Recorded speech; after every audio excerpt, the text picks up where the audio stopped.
Ah. If I want to say something, you just have to do some silly voice. Sometimes dead is better. No, sometimes dead is better. That's what we should do. Like Pet Semetery original versus the remake.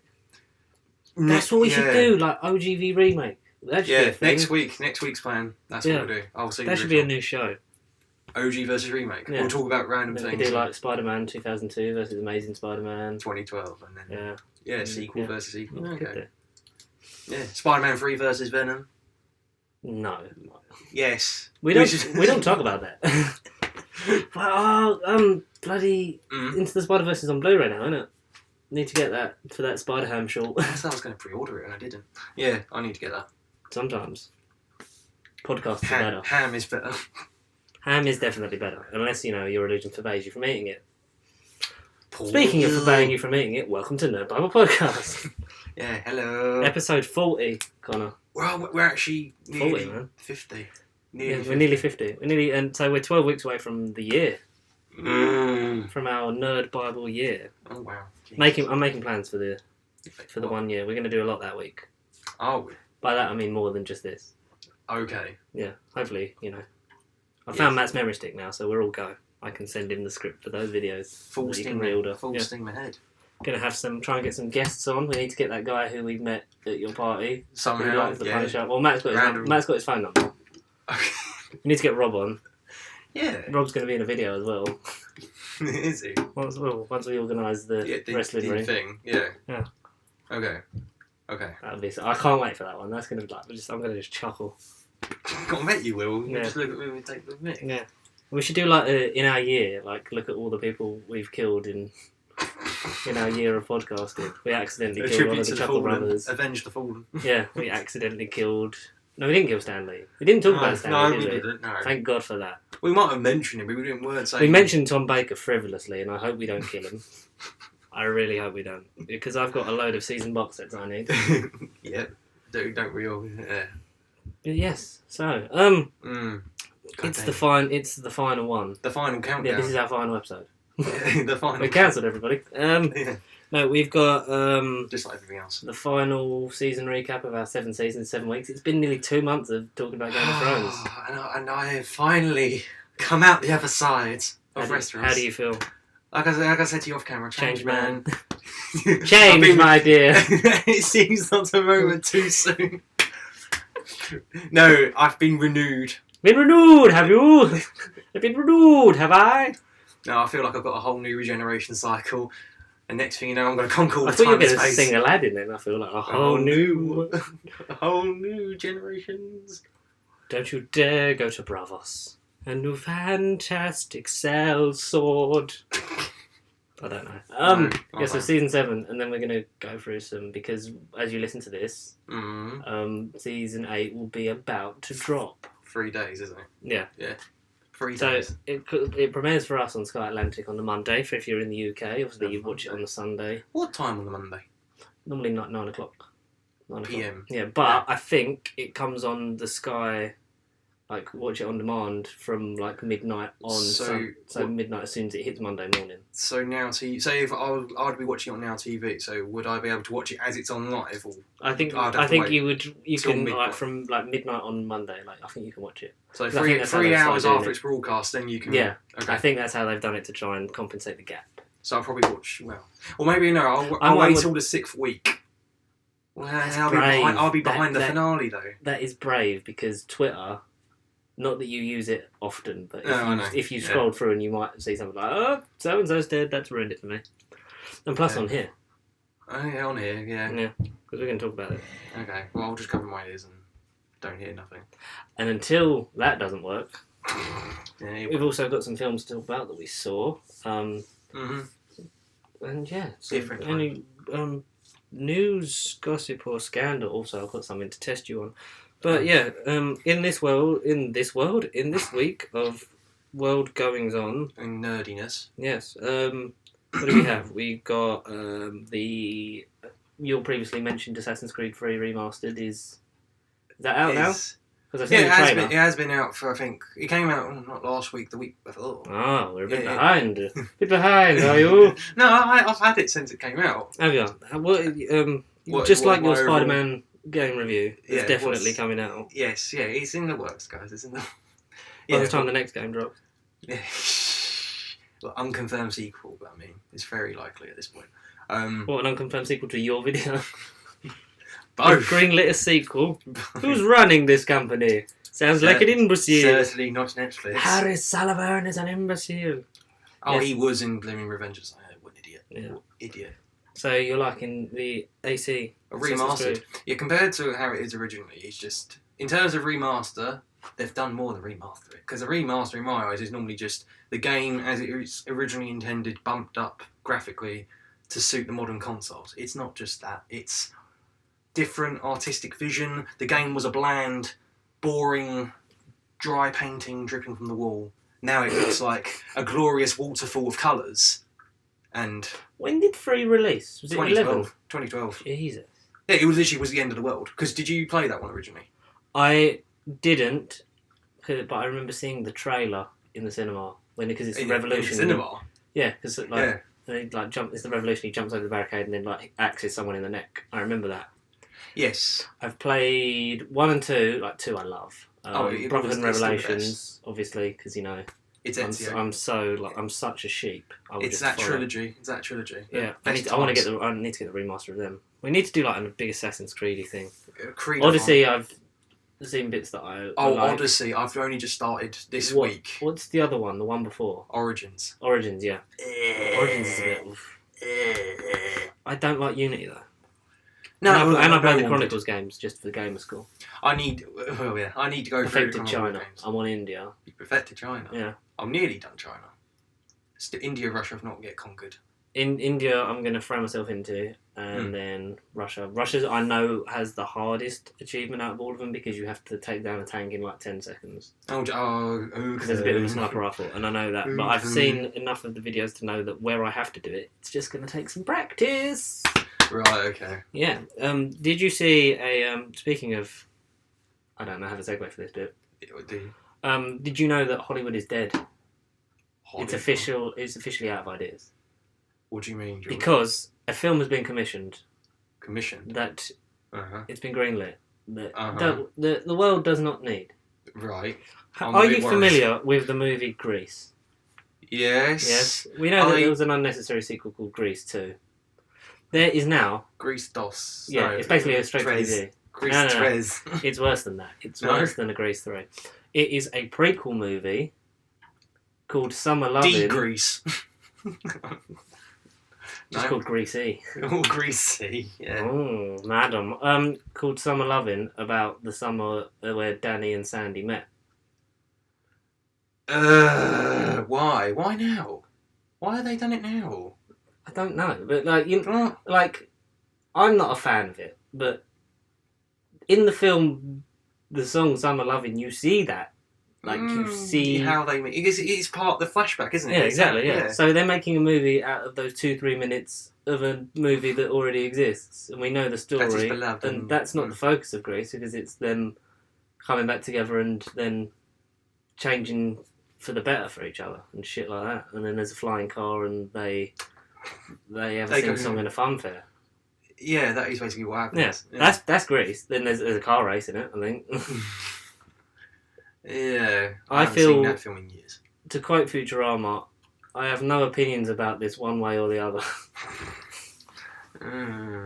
Okay, just why now? That's my question. Why do it now? That is, that's when Hollywood's out of ideas. When they're going to we'll do, that thing that we don't need to see, that 3 minutes that we've seen something of. Let's make that into a whole motion picture. That's the future. Gonna be a star, kids. See, that's a future zero. Something stupid like that. I swear on all the lives of people, of all the producers in Hollywood, if they try and touch Back to the Future, I will murder them all. There was a thing I read about a year ago where they were trying to remake the whole trilogy. Yeah, I've seen that, but then enough people have said you can't. Yeah, don't you dare touch it.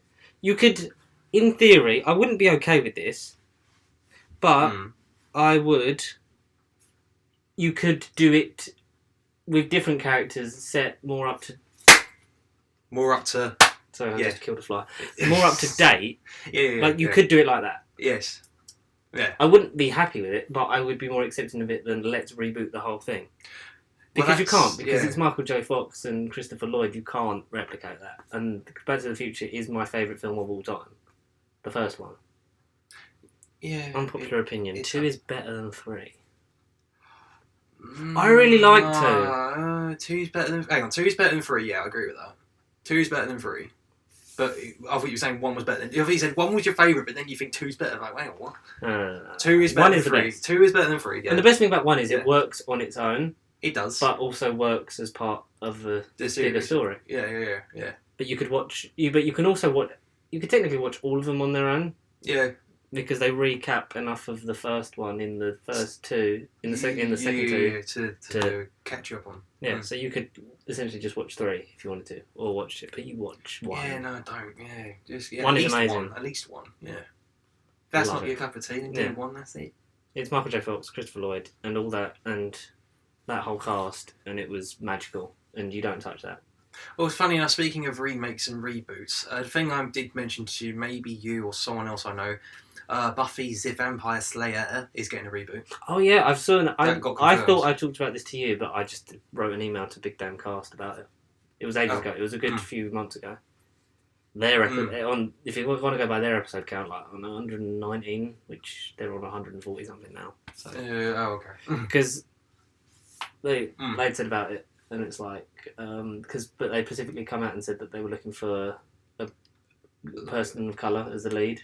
Yeah, exactly. Which is like, it's great for, that culture, and it's great for creating roles for people, but it's also like they said. I think what they said was like 50% of what I want from you is your skin colour.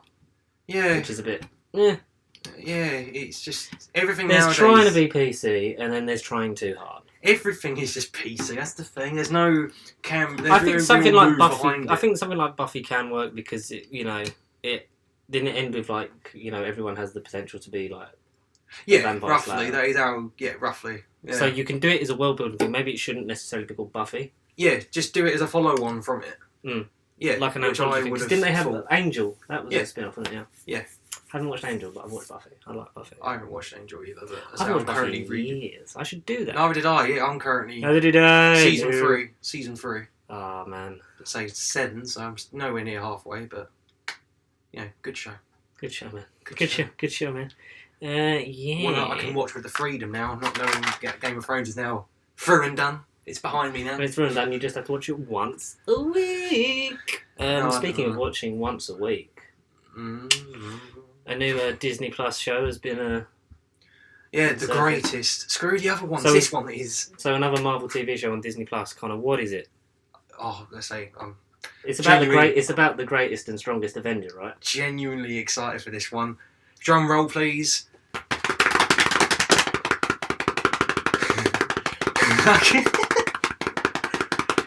Hawkeye! Yeah! What? Yeah, exactly. My reaction exactly. Freaking Hawkeye. What's the basic synopsis? Jeremy Renner. Yeah, Jeremy Renner. Jeremy Renner. Not Jeremy. Jeremy. Yeah, Jeremy Renner is back, and better than ever. No, the thing I read literally said he's got a thing on his contract, and they're going to use it to make a show about him on Disney Plus. That's basically what it said. I think it was Digital Spy reported it. They often do, don't they? Digital Spy, I love you. I do love Digital Spy. They are a good website. Guys, if you could give us to feel this uncomfortable silence, Connor is scrolling through his phone, finding the article. I was talking. It was something. It was you going. It was you going audio. Not doing an ASMR video yet. I want to get one of them binaural microphones, but they're so expensive. So then you could feel like you're sitting in the room with us in the podcast. Immersive. And then we can whisper sweet, sexual things in your ear. Oh yeah. He's still scrolling. He's looking at the article. Oh, this is the only it's one loading. Okay. What does it say? He's said to be starring in a limited series. Oh, limited edition series. Yes, limited. It's reportedly an adventure featuring Clint Barton and Kate Bishop, character from Marvel Comics, who takes over the Hawkeye persona from him. Does that mean she'll be brought into the movies? Kevin Feige did say something along the lines of, for the first time with the MCU, like post-Endgame, with the Disney Plus shows, because they've obviously got it all planned and they know what they want to do. Because Kevin Feige has this tattooed on the inside of his eyeballs. I was thinking, more than hopefully just his eyeballs. It'll be inside his soul. He said something along the lines they can really, for the first time, intertwine all of them together. Like what they promised they were going to do with the Netflix shows and with Agents of S.H.I.E.L.D. We don't talk about that. They did do it with Agents of S.H.I.E.L.D. like Winter Soldier, in the lead up to Winter Soldier. That was good. But then that's the only time. That's another thing I need to watch. Agents of S.H.I.E.L.D. When they eventually cancel it. No, they probably will. That'll be the next thing. So, like we said earlier, it's not necessarily the people we've lost along the way. It's shows that we've cancelled as well. Let's have a quick moment of silence for all the shows that we've lost. Everyone that we've lost. Everything and everyone we've lost. That'll do it. Okay. So, is it going to be like... The others are reported, like 8 episodes or something like that, isn't it? Is it along the same lines as the other ones? Yeah. The Loki one, Scarlet Witch, and Vision. And there's one more. Falcon and Winter Soldier. That's it, yeah. I'm up for them. Yeah, I'll still see them all. But Hawkeye out of the 4, it's like, ugh. But then I get they've got to do something with him. If he doesn't do nothing in Endgame as Ronin, then... I honestly think... Come on, Renner, do something. Or quit, damn it. I loved it. Like, the thing is, I think Hawkeye is so underappreciated. Like, he even jokes about being crap in Age of Ultron. The city is flying, and we're fighting an army of robots. And I have a bow and arrow. None of this makes any sense. But I think he's going to have a real... people have said, like, the thing that's getting... Like, you'd never thought at a point in your life that a comic book movie would sell you on the trailer the fact that Hawkeye is back. People are like, where's Hawkeye and Ant-Man? Well, it was the same with Gendry. It was like, where's Gendry? And it's like, oh, Gendry. And I was like, I just wanted to watch season 7 because of Gendry. It'll be the same with Hawkeye. It'll be like, oh, Hawkeye. Except no. Oh, yeah, man, Gendry. Yeah, I keep wanting to talk Game of Thrones. I want it done. I want it behind me. We'll get there, Connor. Don't worry about it. I want it behind me. But yeah, yeah. I'll probably get Disney Plus and watch the shows.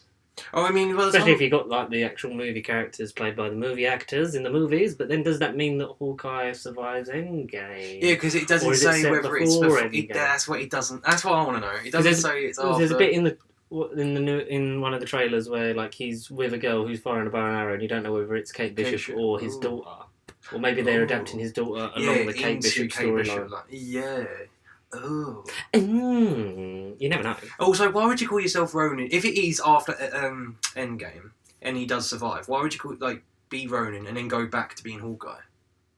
Unless the show does explain that. Well, because apparently the rumor was that he becomes Ronin because Skrulls have taken the places of people that were disintegrated in the snap. And so he's turned into Ronin. This is just a rumour, I don't know how true it is. Then travelling and killing off the Skrulls that are impersonating these people. I see. So it'd be funny in Endgame if they take place of everyone, like a Skrull Spider-Man, a Skrull is basically everyone that we've lost in the film, and it'll be, say, the remaining Avengers killing off. Yeah. Well, no, maybe that's Hawkeye's mission, and then he gets brought back in to be Hawkeye because they need him in the Avengers 2.0. Yeah. I wouldn't be surprised, because people have said, people have speculated, that maybe we'll get revealed that someone that we thought wasn't a Skrull will have been a Skrull this whole time, and that will tie into future Captain Marvel films and stuff. I know, I like that idea. Yeah, they will be the Phase 4 villains then. Because you've got the ability, because in Captain Marvel, what's his name? Talos says it's not all of us that are like this. Some of us just want a peaceful life. So you've still got the ability for Secret Invasion to be adapted and stuff like that. Nihilus and it ain't Nihilus. I'm sorry. Annihilation. Don't know. Yeah, I'm trying to think of Skrulls with names. Or there's Super Skrull. Super I assume that would come and then before we get the whole Fox and X-Men. I read earlier. That's 2021 minimum. Yeah, that's what earliest, they said it'd be ages. Yeah, I didn't know a date, but they that's just said cool. it'd be ages. Gets because you've still got not Inhumans. You've still got New Mutants and Dark Phoenix to come out, so you allow a cooling off period for these films. Yes. So people can either get over it or forget it. And to remember the Fox versions of the characters until Marvel go, nope, ignore that. Well, yeah, either reboot them or bring them in the way I've said. Time travel. Oh, they've always been here, but now because everything's changed. But shall we talk about? Speaking of movies, should we talk about some movies that we saw? Right. Which one? The crap or the crappier? We'll end with our favourite one. All right, the best one. Yeah, because then we can talk about that in spoilers because that's been out for a while. Have you seen Jordan Peele's Get Out? Have you watched it? No, you haven't. No. But now Game of Thrones, yeah, I can. I'll watch it. You will watch it. No, I can. Yeah. So you haven't seen Jordan Peele's Us? Not yet, no. Okay. I saw Us a couple of weeks ago, actually. I probably mentioned it. I don't remember anymore. It's all one big long podcast to me. There is no cut off. It's all one. It's a Doctor Who serial, literally. I'd really love to do if I could be asked, for the year, have the podcast just be every episode in one, linked from episode 1 to 52. That would be just non-stop. One stop big video. Yeah. It should be. How many hours would that be? I'd be out of curiosity. I'd love to see how long that would be. 26. So we'll call it season 1 or year 1 or phase 1. 78 hours, roughly. 78 hours in one. Oh. And if anyone if we make that and someone watches it till the end, the first person to watch it from beginning to end, we would love you. They get a special prize. Yes. From us, all of us personally. Yeah. That's going to end up happening. So Us is the story of a family who recently moved into a new house. That sounds like another film. Played by the mother. We need to get the cast list up because I remember the actors, but I don't remember the characters.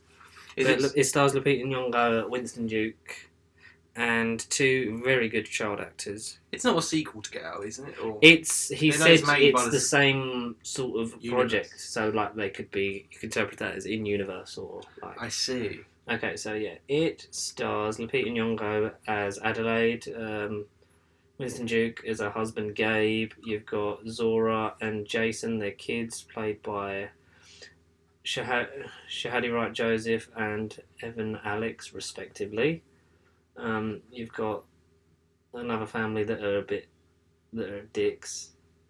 Because they're the rich white family that are horrible. Yes, so basically, it starts off with the young Adelaide is at the fun fair with her mum and dad, and her mum goes off to the toilet, leaves her with her dad. She wanders off to the beach, then wanders into this Merlin's world, sort of ghost train kind of thing. Oh. And when she's in there, there's a hall of mirrors, and then she turns around and sees someone who looks exactly like her, and then. Oh.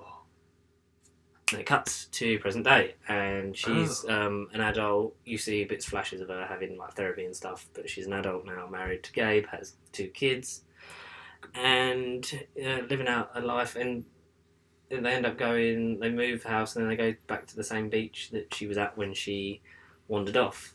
And she's like, "No, I'm not going.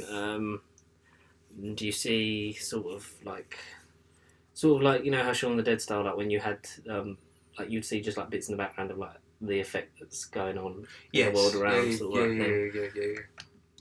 Yeah. But obviously it's more classy than that because it's not a comedy. No, exactly. But there are some really funny lines, especially Winston Duke. He's great. And so yes, so they're at the beach with the family that they are friends with that are rich upper class dickheads basically, and then the son wanders off, and the mum panics. I think she's gone missing. So then they go home. Then it's late at night. They go to bed, and they see there's a family at the end of the driveway, like just standing there, like in sort of like silhouetted by the street light. And Jesus. I like how Winston Duke's character go like he's really sort of like you get the impression like he's a really like well educated person, like he's really like well spoken and stuff like that. But because his personal colour, he knows the stereotypes, so he stereotypically plays up being black as he progressively threatens the family that are waiting at the end of driving. It's great. Like he starts off just saying like "excuse me," like, and then he goes out with like a bat. He's like, "I told you, you got to get out of here." And it's really like Winston Duke is great, and so like they're just standing. He there. gets into character. Like they call the police. Like they're on their way, but it's like 15-20 minutes or something like that, and he basically keeps going out, coming back in, because they don't know what to do. They're just standing there. He goes up with a bat, threatens them, and then so it's the family. Like you can tell that it's like similar to them, like mum, dad, 2 kids. The 2 kids start off. The mum walks another way, and then the dad of the starts walking towards Gabe. And then so like they come in, like close everything, try and like keep everything, like lock the doors and stuff. And then like the dad's beating down the door. There's like people climbing through windows, like smashing through things, like climbing on the roof. Oh, God. And they come face to face with themselves because they are. Dun dun dun. They are what? They are basically them, like copies of them. Oh. Because you get the thing, Inception. you get a bit of text that comes up at the beginning of the film saying like there are so however many miles of disused tunnels underneath America. And no one has known what these are for. Right. Before it starts. So tunnels, the duplication. So you see like them playing themselves, but they can't talk. Like the clones can't really talk. They're wearing red overalls. They have a golden pair of scissors and one sort of fingerless glove. Why scissors? Because they're here for the untethering. Because they are tethered. Because Abita Nyong'o's character Adelaide, her copy is called Red. And she talks, but sort of in like a croaky voice, like that, like that, because you realise that because they don't really talk because they're down, they live. So there are copies of all of us that live underground in these sewers. It's the basic thing, and every so often, one will manage to get to the surface, and that's what Adelaide saw in the funfair was herself, because it led into a sewer. And they obviously can't talk because not social skills are not raised that way. Yeah. And so it's always like she's the only one that sort of knows because the rest of them sort of like grunt and make noises. But she's like sort of like learning to speak because she's saying it. See, yeah. And she says like she explains it like much better in the film because I'm making a hash of this. But she says that once upon a time there was a girl, and she had a shadow, and like. How then the shadow would always do what she wanted. Like she's trying to take so her she place. sort of explains her life. So like every time the girl ate, the shadow ate, but instead of having like extravagant meals or whatever she was eating, you would just eat whatever was available down in the sewer underground. Yeah. And all they have a breeding farm of rabbits because they have like loads of rabbit clones, so they would just eat raw rabbit. So, but they would do everything, and then she talks about how she met her prince and fell in love, like talking about Adelaide meeting Gabe. But then because that happened, she had to be with Gabe's double. What is Gabe's double? I'll see. I like that they've all got different names. Yeah, it sounds like Gabe's one is called Abraham. Abraham. Yeah, so like she forced into it, and then they talk about having the kids. So like obviously like she's there like in hospital like has the kids, but then with one of them she has a C-section. Oh right. Ooh, okay. And she and Red says like I had to cut it out myself. Yeah, I can't talk from experience, but I mean. Yeah. So like horrible. Those things happen to while like they're all like joyous moments in like Adelaide's life. Yeah, she had to go through them, so it's not the bad way. Yeah. I like that idea. It sounds like psychological, but it also is. Yeah, it's not. It's not a horror. It doesn't sound like a horror. It's set like one. It makes you think that it's just going to be like a murder slasher, like duplicate kills thing, but it's not. It's more of a deep personal story about personalities and sort of like. See, that would be something I'd watch. The different living environments of these people and like how it sort of like these two people are the same, but they're raised in completely different worlds. Yeah, and it'd be in a way like So, people like us can be. We got to look and reflect how lucky we are and what we can have. end Yeah, up it in a is. lot Yeah, worse it than is it's one sort of. them. It is sort of like with Get Out. You have that social, you have social, implications to with Jordan Peele. I like that he's not afraid to talk about what other people won't talk about. He talking about the social standing of others because isn't Get Out very similar? Like he goes to another family or they move somewhere and they meet. I won't explain Get Out to you because I saw a trailer on Netflix. No, but I don't want to go into it because I want you to watch that because that is really good.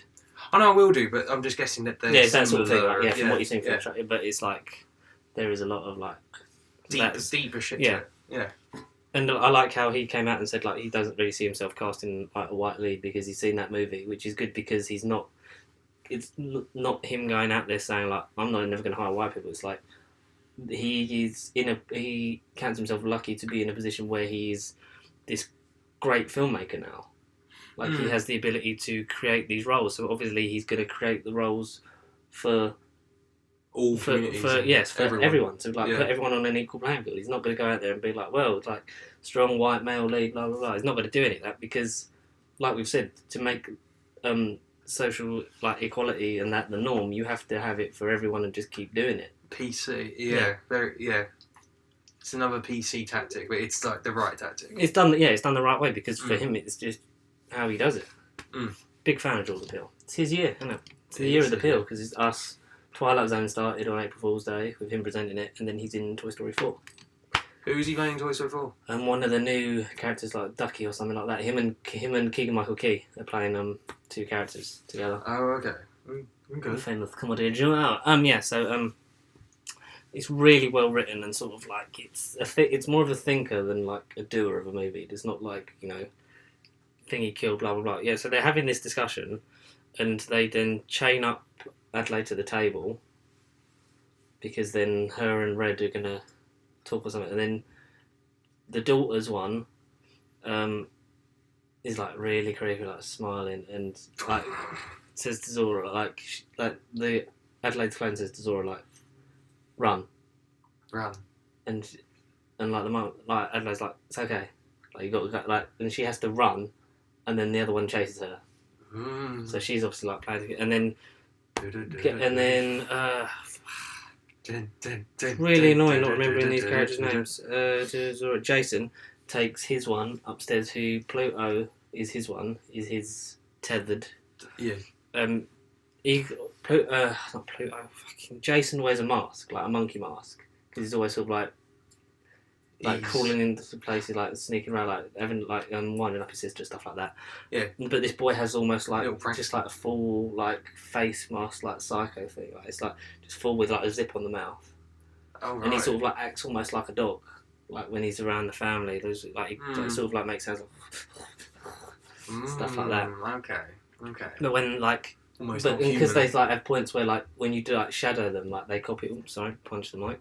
They copy you. So he takes his mask off, and then Pluto does the same, and Pluto's got just burn marks all over his face. And so then, because in the thing, Jason just puts his mask back down so that then Pluto does the same. Because he's got this thing that he plays with, which is a lighter.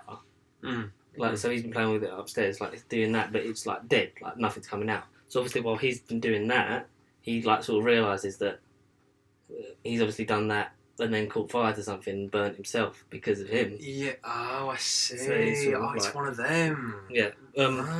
Gabe is chased by Abraham throughout. He's sort of he's busted one of his knees with the baseball bat, so that sort of takes him out of action of just because he is a big strong guy, because you've seen him in Black Panther. Yes. Yeah. And he's well built, so you know that if he was fine, he'd be sort of just whacking and smacking. But it's clever to take him out of the equation by that. There's a boat that they've bought, because they're at their beach house, that they make a point of saying, the propeller doesn't always, the engine doesn't always work, you've got to sometimes give it a whack. So he's trying to, he hides on the boat, because he's literally being it's a slow chase, being chased by one of them, and they end up on the boat, and tries to drive it, but it gets, they fall out. Yeah, I think they both fall out into the lake. And you don't know if they can swim, but then you only see Thingy get up, Gabe, and then a bit like as he's getting into the boat, Abraham surfaces, and like the boat's not starting, but like as he's trying to get out, Abraham's grabbing Gabe and like trying to thingy him in. So they're behind the boat. So instead of like being able to knock the thing, Gabe just headbutts the engine, starts it, and that tears Abraham to shreds. I see. So that's how he gets rid of his one. There's the other family that living close by. They're living in their rich, like Alexa parodied, powered house. Right. Like it's got a weird name. It's like, and they say the name of it. It's like call the police, and it says playing fuck the police. Because they're like in there. They have like twin daughters that they were like. They're both families you see at the beach, where they're like living it up, like as if like they think they're better than everyone, and the daughters come in and get killed by their copies. Like that whole family gets killed by their copies. I see. And because they're trying to like escape, find a safe place, they all get out. The daughter's still running from her one, and there's a point where they're like, either side of a car, and then like the copy goes down, and the girl Zora looks underneath it, sees nothing, and then the copy's just like standing on top of the car with a knife. But then a man comes out, complains, and then that's distracts her attention because the copy's killing him. She runs off. They manage to like regroup, try and go to their friend's house. But when they get there, they see that they're wearing the red jumpsuits and they're covered in blood, and they're trying to wear their clothes and live there, and they're just sort of like, okay. Then they get chased. He sends the two kids off together, and then Gabe draws the other one back onto his boat, the rich guy's boat, sets off a flare, and then they're like wrestling, and he just beats him to death. And then they all try and like arm themselves like zombie apocalypse style and take him out. And the kids have like golf clubs and statues, and the girl Zora like whacks one of the twins, like she falls off the landing like through the glass table on the bottom floor, hits another one, like takes that one out, and then she's getting strangled by I think the mum copy, and Jason just comes up with her statue on her head, bang. Nice. And when they get there, they decide they've got to get in the car and like leave, because they'll follow you, like they'll do what you're doing, but if they're like, they'll come for you. Yeah. Because they know where you're going, they know what you're doing, so they're going to travel the same way as you. So they think it's better to like be on the move than to sort of like be staying where you are, because otherwise they'll just come. Oh, okay. So they're going to take the car, but they need the car keys, and because the dad's leg's busted, and thingy, what is it? I think she's still got chains on. She's still got like handcuffs on. I think the mum, she's still handcuffed to something. She goes back in, has to get the keys. In with handcuffs. But one of the twins wasn't actually dead. That thingy knocked off. So she like goes back, and Jason goes back into Chapman's mum just as he sees her like bashing the brain in one of the twins. So they just grab the key and then they go. God. Oh, nice. And there's like even a thing of like ain't exactly kid friendly. I've like the daughter says like, you're like, dad's in no fit state to drive. You're like thingy, so I'm the oldest one left, so I should drive. And she's like, in the film, I think she's meant to be like 14, 15. I see. Okay. It's like, and plus I've killed like two. Like I killed Thingy and I killed like one of the twins. And the mum goes, no, I just had to kill her. And then I love Winston Duke because he goes, well, I killed myself and I killed me. So if anyone's done the most killing, it's me.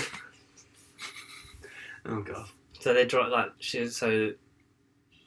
they drive, get to a point like in the morning. Then this is like in the morning, and they see Pluto, Jason's copy. Yeah. And he's there like playing with a lighter. Like, and Jason works it out. He's like, this is a trap.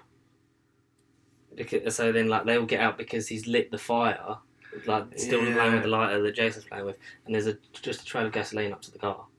So they all get out.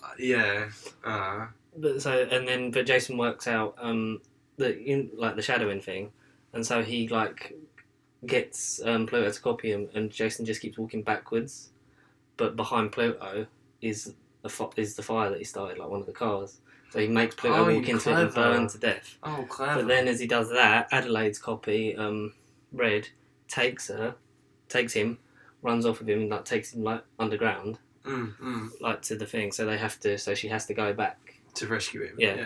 So they go down there, and there's like a massive fire. There's just like it's like big sort of like airport like hallway kind of things, like just big long white like tiles everywhere, like benches in the middle, sort of like weird sort of like mix of an underground station sort of thing as well, just like it's windowless, just all the same, just all mundane. It's like really creepy and atmospheric. You see the room where they've got like all the rabbits and stuff, and like there's loads of them just like walking around down there because they reenact everything like scene for scene of what's happening upstairs, like as much as they can.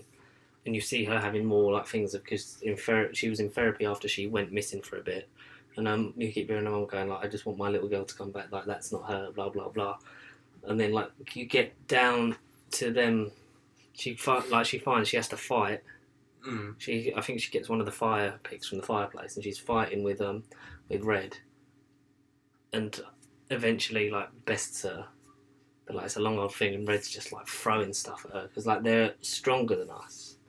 I see. Because like living down in those conditions, that's what it does. She struggles to speak, but she's like, they're tough to kill because one of them takes a fire pick to the head, and it doesn't like slow them down. They're tough old bastards. Tough old bastards. And you get so then like finally best it, and they can like leave. But you see it back to like it ends with like the beginning. Like you see like, so you see what happened. You see that that the copy grabbed Adelaide around the throat and was strangling her, and then dragged like while she's unconscious. Back at the fun fair. So the copy then drags her down to the bed, chains her to it, then takes her T-shirt. Because her dad won her a Thriller T-shirt, like from the Michael Jackson video, one of the funfair thing, and you see the copy like living out that same scenario, just in like the bleak environment. So they're like pretending that it's happening. And you give him like a faded T-shirt that's sort of like similar. Yeah. She drags her down, takes her T-shirt, and then takes her place. So the Adelaide that we followed was actually the original. Was originally the copy. Oh Jesus! And it makes sense because she's quiet, like in the therapy sessions, and use it like because, and she's not been talking because she didn't know how, and she learns through progression and being upstairs, and then you see and you understand why Red has regressed and doesn't know how to speak, because obviously being down there, but also the last time you saw her, she was having her windpipe crushed, and the last thing she did was scream. Oh fuck. So you see that. Oh, damn, it's one of them. Yeah, and then it ends. It hits you. Oh, no. Really great film. Love. Well, I don't know if I'm going to watch it now, because I'm going to watch it and know everything that happens. Oh, no. Spoilers. Oh, I might forget. Yeah, Leave it a while. Like, it's one of them things that if you eventually manage to pick it up, it's great. If it's in a 4K HMV sale, pick it up. If Us and Get Out was in the sale, I would get them both. Definitely. But yeah, that is Us. Damn, that actually sounds a lot it is like great, something I'd watch. It is, because it is very psychological. It's not just pure hammer horror. It's it's really clever storytelling. That's what Jordan Peele's good at. Yeah. Cool. Yeah. But sometimes, I'll watch it. 9 out of 10. Sometimes Dead is better. We both, in separate circumstances, saw the reboot of Pet Semetery from the producers of It, which is another Stephen King novel adaptation. Yeah. I liked it. I didn't like it because I hate horror films. You don't really like them. You're a lot more of a slasher fan, aren't you? Yeah, if anything. Yeah. Only over the last year, yeah. Yeah. So I'm like, I hate any of that stuff, but I like Stephen King stuff. Okay. Dark Tower was a crap one. Dark Tales with Idris Elba and Matthew McConaughey. Not seen that one. No. I'm not going to. Yeah. Not really missed one. So there's been loads of Stephen. There is a good few Stephen King films. Yeah. Because It was originally adapted as one of the adaptations was as a television movie. Yeah, 90s. It was like a mini-series / television movie that you could watch as an omnibus version, couldn't you? Yeah. That starred Tim Curry as Pennywise the Clown before being remade in, it was 2017, wasn't it? With Alex Skarsgård. Son of Stellan Skarsgård, who is Eric Selvig from MCU. MCU, yes. Yeah. Also, he was in Mamma Mia. Oh, Bill.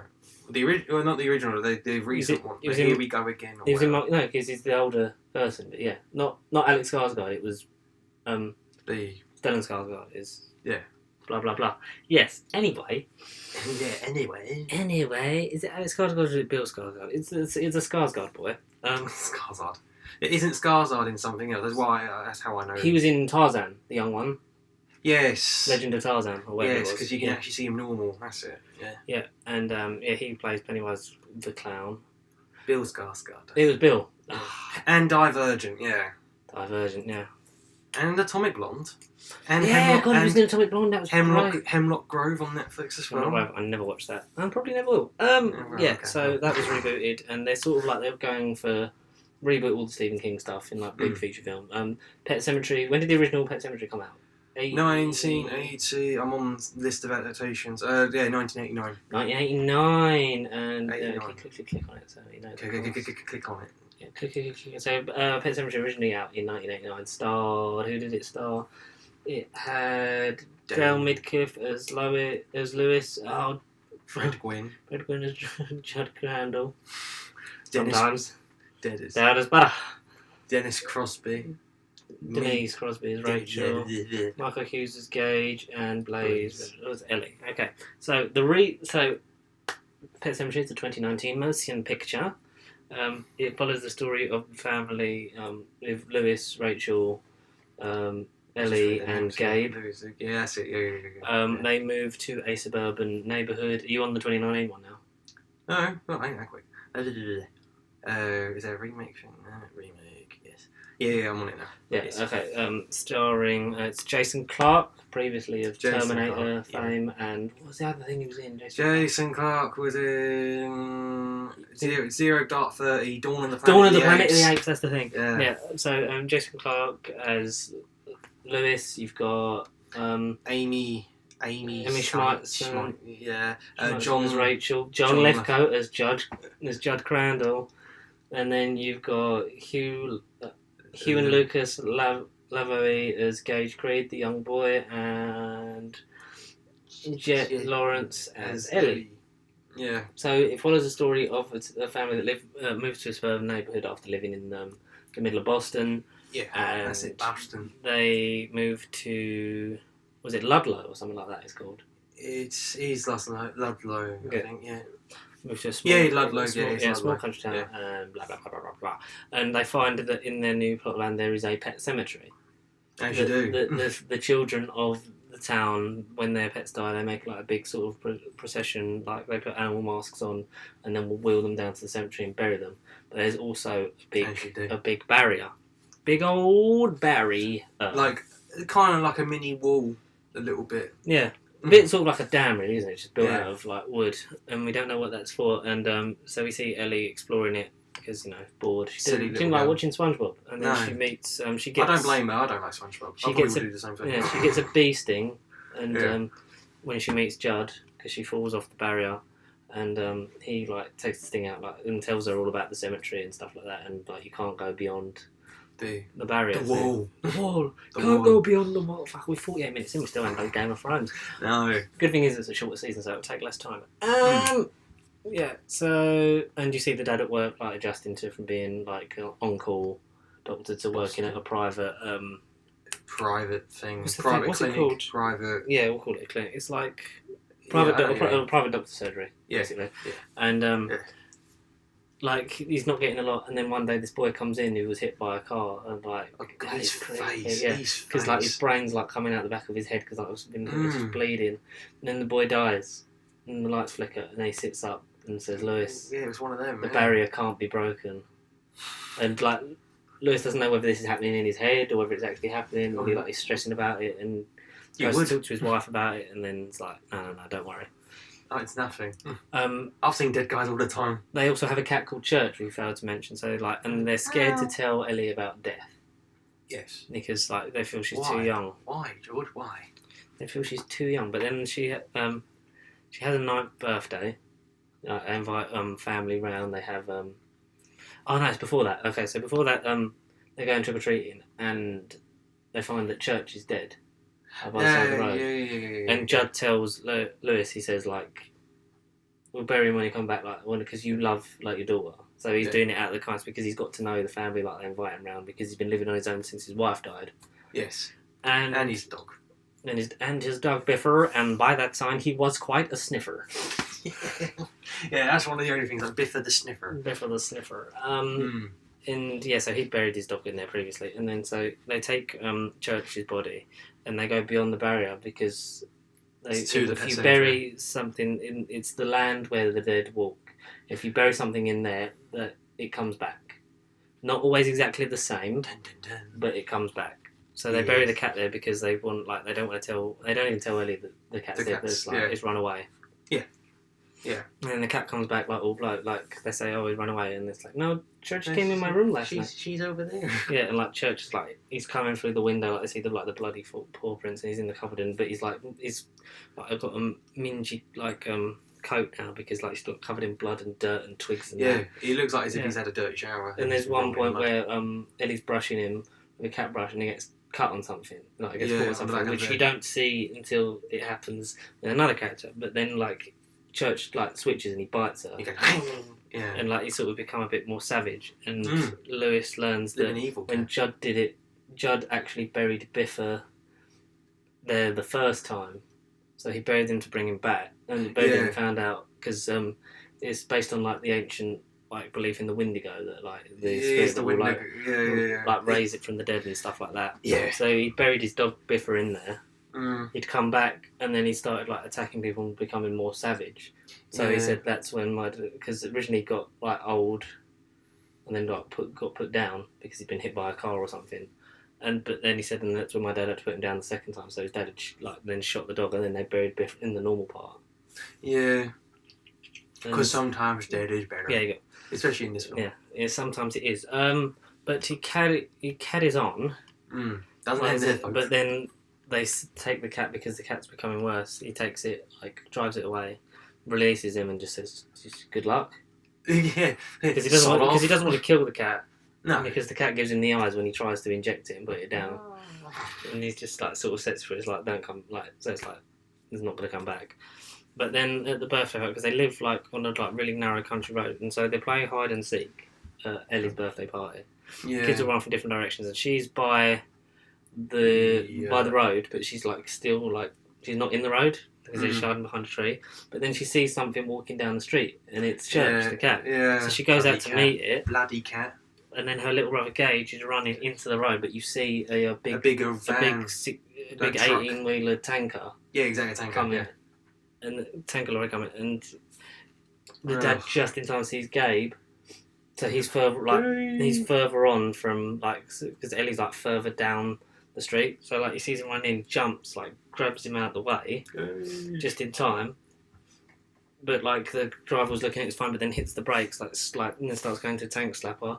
The tank comes off and then throws and kills Ellie. Boom. Yeah. And now it's like slow motion. Like, oh, what have you done? They have the funeral and it's really like sweet. And the mum takes Gage back to Boston to live with her parents for a bit. Because she's got a sort of psychological thing going on because her sister had a disease that sort of like distorted her, deformed her, couldn't walk properly, and then she was left alone with her sister because she was like really little and had to take her food. But she didn't like doing it because she was scared, so she put it in. She had a dumbwaiter, and so she could send it up, but like it didn't always work. So I'd send it up, but then her sister had like thingied and then had fallen down it and then died. Yeah. So she thought it's like always been feeling guilty about that. And that's why she doesn't like talking about death. Yeah. So she sort of like still has that them psychological things in her head. And Gage, the little boy, can see the young man that was killed and said about the like don't go over the barrier thing. Yeah. And Lewis keeps having visions about the what he thinks are visions about the Pet Semetery, like him walking through it and that. I see. But then wakes up and his feet are dirty. So he decides after they go that he's going to dig up Ellie and then bury her in the other side of the wall in the Pet Semetery. Yeah. And Judd warns against it, and he says his famous line of, sometimes dead is better. Yeah, dead is better. Because I know what you're thinking, but it won't be the same, it won't work. I just wanted the cat because I knew how much it meant to her, blah, blah, blah. He he basically sedates Judd so that Judd doesn't know where he's gone. Yeah. He does it, buries her, she comes back, he baths her, and then he's brushing her hair, and it gets caught. Yeah. And I was expecting her to go like with the cat. What is it? And she's got her head stapled back together. Yeah. Obviously something's been in and sort of reworked some stuff. But it's creepy as hell. And then that doesn't really gets addressed. But then does that get explained to the staples and stuff? Because we see I think it's sort of left to the imagination. It might be explained more in the book. Yeah. I don't know, but and you see like the fact that she's still got sort of like she's still damaged. Like it's not like she's just because come her back. face is wonky. Yeah, because she's got like an eye that's sort of like not quite like in line with the other and that blah blah. And you see her blue veins and how pale her skin is and that blah blah blah. Yeah. And he goes like creepy stuff because he goes downstairs like when he finds her like it's in the basement like sees one of the animal masks and then she like just appears behind him. And just another jump scare. And like he spends time with her, and like she's getting stranger because she dances and she smashes loads of stuff. Like, he has to sleep in the bed with her, and like you can tell he's sort of like uncomfortable and that. She keeps asking questions like, "Where did I go?" Like blah blah blah. Yeah, she does say some really disturbing stuff. Yeah, she really says some creepy things. Yeah, but his wife comes back to see him, bring Gage, and then she's like, "Hug your daughter," and then like she says to him like, "Mommy doesn't want me here." Yeah, it's okay. I don't want her here either. So I was like, oh, evil girl. Yeah, like he's like, what does he do? He goes out to get something. Yeah, and then like he walks out and he goes back in and. Or is it Judd's house is on fire? Because she visits Judd with the like, so Ellie then visits Judd with the mask on, like stabs him through the foot, and says like about your wife, and like she's here too. We're gonna make sure you suffer, and then like literally like stabs Judd to death, burns his house down.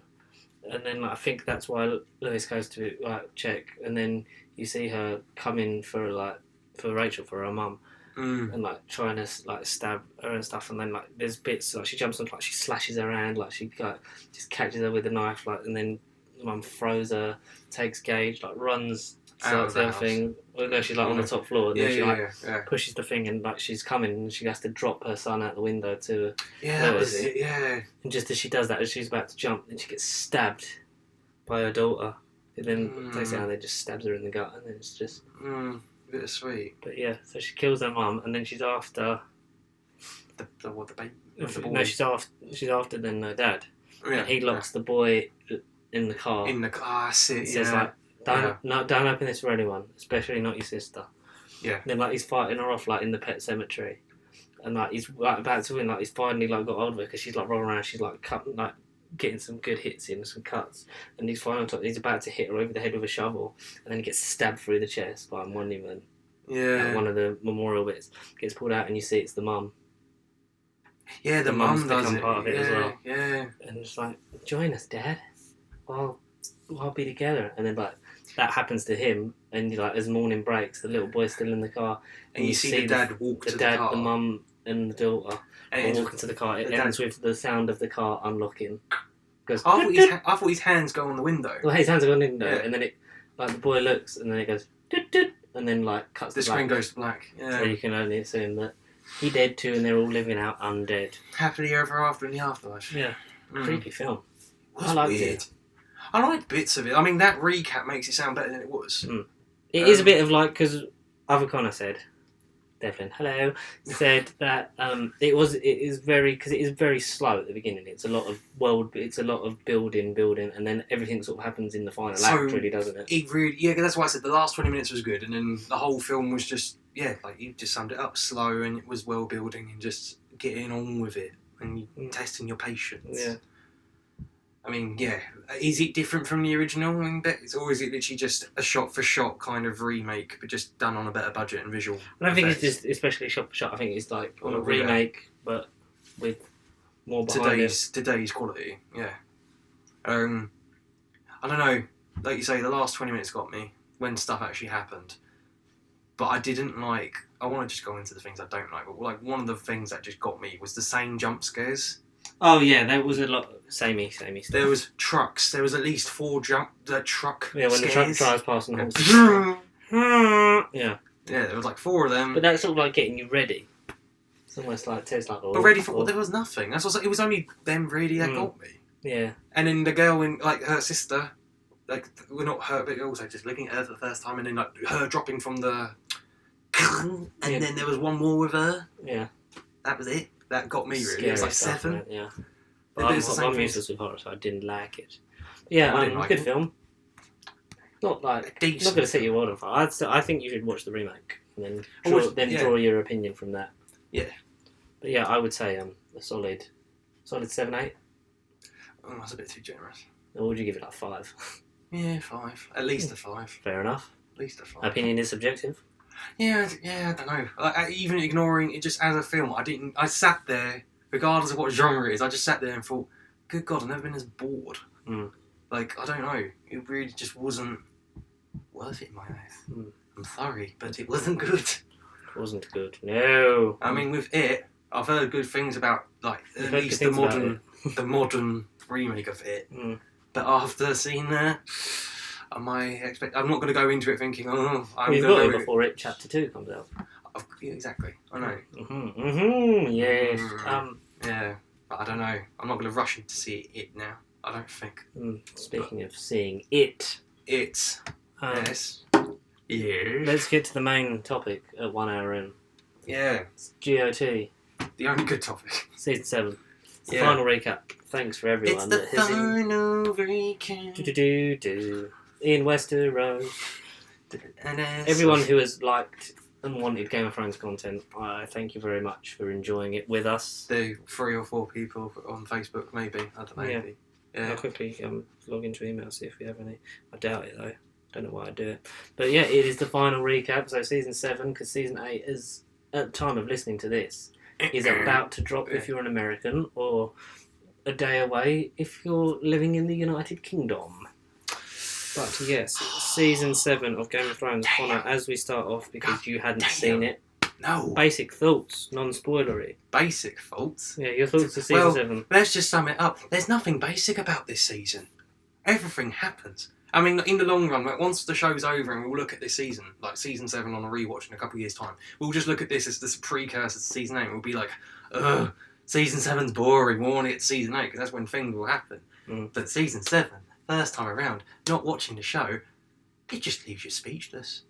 I mean, for weeks on here, I've been saying I want characters to actually go and meet. This season, without spoiling, it's when everyone actually comes together, and it feels like watching the show all them years ago, for me, like, I can't remember when I watched it, but a good, like, 2014, 2015, then I had my brief break, and only because of this podcast, I've sort of got back into it, and I'm so fucking glad I did. Like, it's literally, I've kind of, although I've not, 2011 it started, and it was last year, season 7 was on, or was it the year before it was on? Season 7 was 2017. Okay, so it was, yeah. Oh, okay. Because there was no Game of Thrones in 2018, because they wanted to film it in winter. Because winter was here. It ended with it here. What was I going to say though? I feel like I've been on that journey too, even though I've not watched it in that time period. I haven't watched it year after year. I've only literally done it, 2014, 2015, then had a break, and then only just done it now. But I feel like I've been on the same sort of journey, kind of. Because you started it so long ago, you feel like you feel more invested in, like, that you've got more out of it. As opposed to just watching it in a month or two and being like, yeah, I know everything. Yeah. I've done it with you guys in a way. Well, that's the beauty of it. I'm glad you... Magical. If you hadn't guessed, people, spoilers are abound. I was thinking about, as I rewatched it, as I always do, I did it, this time I did it 2 episodes, because I'm back at work, not being off. So I did 2 on Monday, 2 on Tuesday, and then I did the final 3 on Wednesday. I was going to try and do, like, just 2, 2, 2, and then do the last one, because the last one's, an hour and 20 minutes. Yeah, hour and 16. But it's just like, once you start, you can't stop. I started Monday. I think I did 2. I think I might have done, not 3 yesterday. I did 2 today. I did 6 and 7 today. So there must have been a day when you did 3. Or can't have been a day when you did 1. Surely. No. You can't have done it's 2. an odd number with 7. It's an odd number. If it was 8, I would have gone, 2, 2, 2. But because it's 7, I don't know. Or maybe I got home from one of the nights and I was like, oh, screw it, I'll put another one. Maybe. Probably. I did put 3. Yeah. So, 7 episodes this season, shorter season. I worked out while rewatching it that it is impossible to do it as we've tried to do, because it is, like, such a vast and expanded show and world, and because a lot has been happening all over the place. So much. We've done it more in the area and character by character. Yes. But because there are so many characters that come together and have, like, the storylines have coalesced, especially in, like, the last couple of seasons. They've coexisted. With this, we have to essentially do it, like, as if it's episode by episode, because everything's always happening at once. We can't go, right, for Bran, this happens, and then we go back to Daenerys. Yeah, like you say, everyone's intertwined, so we have to go by bit by bit. So we'll start to the beginning. No, we'll do episode 7. Just get the shit out of the way. Yeah. Jon Snow's real name is... dot. Oh, I'll say, I was right. I said to you last week. Mm-hmm. But we'll get to that. What did you think of the super secret boy band beyond the wall? That's my favourite episode, is that. Episode, what? That was 5 or 6. Yeah, 6 Beyond the wall. Today. Yeah. It's great, isn't it? Just emotional. Yeah. Okay, so season 7 of Game of Thrones took place in 2017. Stars the usual suspects. Yes, not as in the ones on the film, but the that'd be usual great. Game of Thrones suspects. That would be a good, interesting remake. They could be the secret boy band. The cast of usual suspects should be. I just love how everything has a mix. So episode Uno. Yeah, okay. Here we go. Hang on. It's so different. Bear with. I've got it. Hang on. There it is. Season 7. Mm-hmm. Okay. So we start with Dragonstone. It has the cold open as well, episode 1, isn't it? Because cold open. Last season we saw Walder Frey get killed by Arya Stark as she baked his children into a pie, made him eat it, and then slit his throat. Lovely. But the cold open starts with Walder Frey addressing his relatives and the remaining yeah, I looked at it and thought, hang on, what's going on? Yeah, literally, I did go, hey, but he gathers them, tells, and you get a sense, you knew watching it, what it would end up turning out as, but, you get more of a sense as the speech goes on, because, you killed all the Starks, blah, blah, blah. I tell you about the plans of this great house, I gathered you all here, so I could tell you all about it. It's and then she goes, and then Walder goes, you didn't kill them all, though, did you? Yeah, exactly, yeah. You leave one wolf alive, the sheep are never safe. Mm. And, gets them all to drink, apart from, one of the, either servant girls or, wives. Yeah. And they get poisoned by the wine, and all of House Frey is dead. And then reaches for his face, pulls off a mask, and it's Arya. Yeah. Who's then using what she learned in Bravos. And she says to the girl, tell them winter came for House Frey. Just what a line to start and off then with. Walks, and then it goes into the title sequence, and it's Oh, literally. The best opening to any episode. That is the best opening. The White Walkers marching towards the wall still. Mm. And then Bran and Miro finally made it back to the wall after leaving Hodor. Ed lets them through because old Ed. He explains because he's how can I trust that that's Brandon Stark?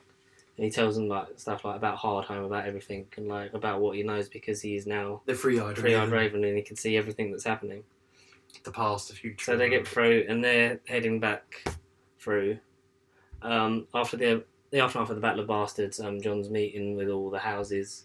Yes. All of the northern houses now are rallied to his side. Obviously, they named him the King in the North. They've named him King of the North at the end of last season, which Littlefinger isn't happy about because he did it for Sansa, and is trying to manipulate Sansa to be unhappy about it as well. And you see, he's trying to get in her head. House Umber and House Karstark are two of the big northern families that sided with Ramsay Bolton in the Battle of the Bastards, and Tim and Sansa disagree about she says what to do with them because they've got the houses and we need them. Don't people just tear them down. She's no, give them to strip them of their titles and give them to families who supported you. But Jon says, I will not punish a son for his father's actions. Yeah, because it's not their fault. Yeah. So he swears so the new younger lords of those houses, he gets them to pledge to him. Yeah, that's it. Yeah, pledge. Because he knows that we need all the North, not some of the North. There's no point killing off or neglecting northern families just because of what they've done. Because he knows that they need every man, woman and child they can get. Because he says, it's point, like they say, jumping ahead back in episode 7 or is it 6, it's not living, it's pointless in this little quabble about who rules the island. It's living not about who lives and who dies, dead. It's just about living. Just about living. Because we know that the White Walkers are marching towards the wall. Yes. But, yes. Yeah, so, jumping ahead. And Jon gets annoyed because Sansa you undermine me. I didn't want to be king in the North, but they trust me and I'm going to do it.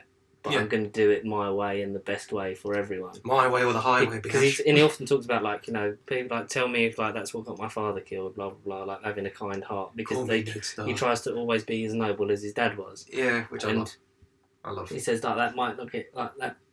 Might tell me that's what got my dad killed, but that's just who I am. I'm not gonna. And he says it, reiterates it in what he says in episode 7. Yeah. But yeah, he gets a note because Daenerys finally lands at Dragonstone. Woo! Jaime and Cersei are quabbling. Jaime's reluctantly helping build up the battle plans for the Lannisters. Yeah. Team Lannister. Yes, and then decide that, you know, all their debts and, like, they need to repay the Iron Bank, so they decide that they need to go after the Tyrell's gold, which is now just Olenna, like, in charge of that. Daenerys lands in Dragonstone, sends word to all the places. She hears about Jon Snow from Melisandre, saying that he is, like, reunited the whole North and could be a useful ally. And Daenerys said, "I will invite him to bend the knee." Exactly, to bend the solemn knee.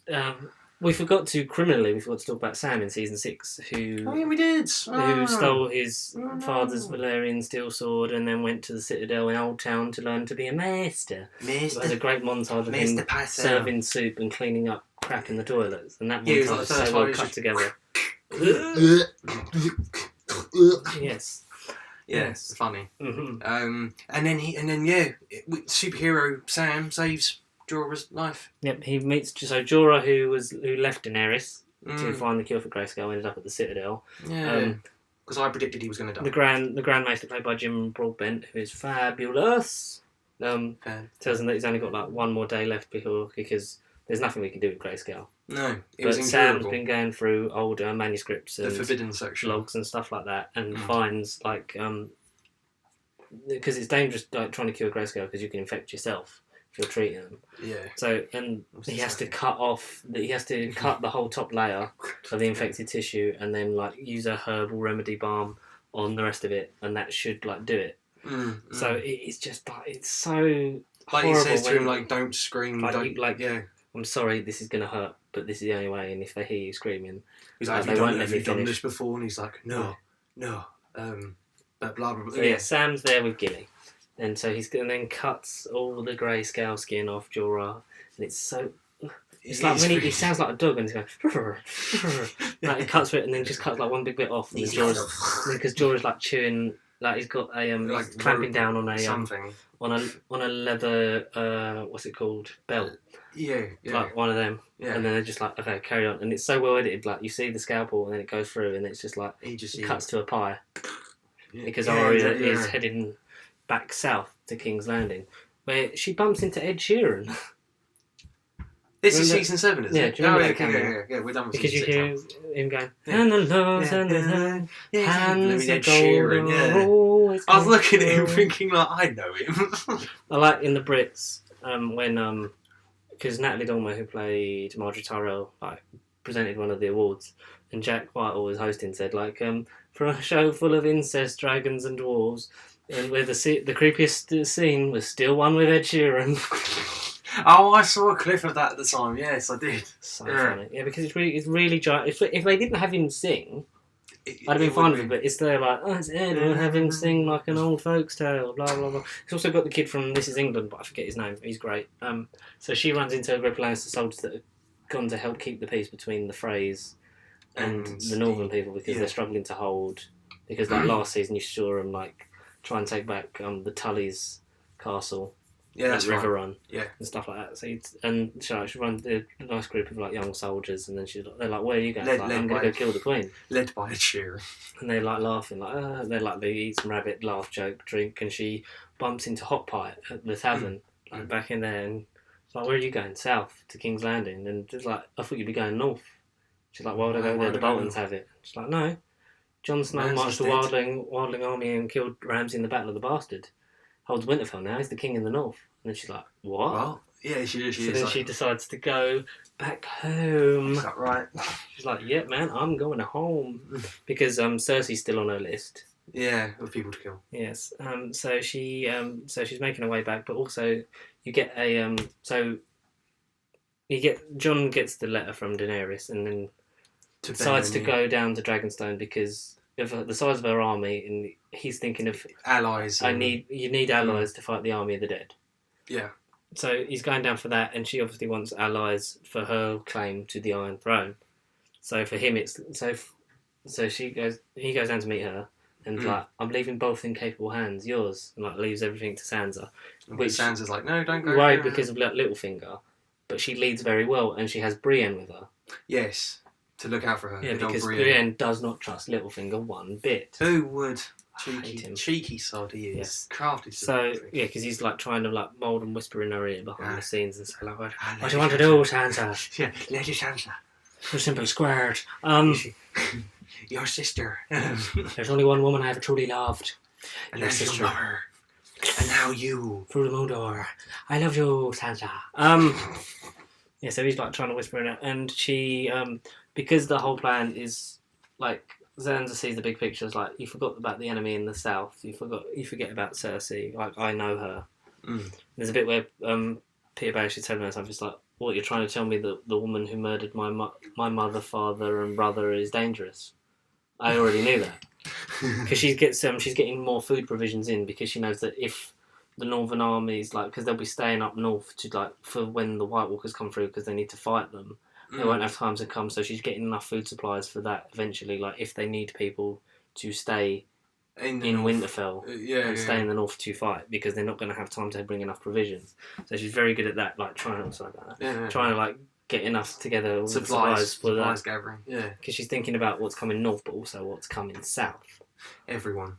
Yeah. And she gets a arrival at the front gate, and it's Mira and Bran. And Bran's home, but Bran's really like off and weird, and he's like, "Hello," and he's like, he's like, "Hello, sister." Yeah, and then Mira, and then he's really rude to Mira, because like Mira's going back to be with her family, and that's it. Like, yeah, he's just like, "Thank you." Yeah, thank you, but I don't need you anymore. And I was like, "What are you going to say? My brother died for you." Yeah. He's like, "Yes, but then everyone dies." I'm the three-eyed raven. I'm the three-eyed raven. Because that's all he keeps saying. So now, and he gets Maester Walken. Yeah. The new Maester, after obviously Lewin's dead, who served the Boltons but now serves as the Starks, makes him a wheelchair so it's easy for him to get round, and sits in by the weirwood tree. Yeah, you do. And like, because when he's having his visions and like checking out, like, he normally uses ravens to scout what's north of the wall and sees like the Night King and stuff and the size of the army, and looks at Eastwatch and blah blah blah. Then talks about what he saw, like everything he saw, what happened with Sansa and Ramsay, and it's like, it looked beautiful, and you looked beautiful, and then it gets a bit creepy, and then she's like, I'm going, Bran, bye. Yeah, he does get a bit. He's like, "Yes, you look beautiful." And Arya arrives, and these guards, I don't believe she says who she is. Arya Stark's dead. Yeah.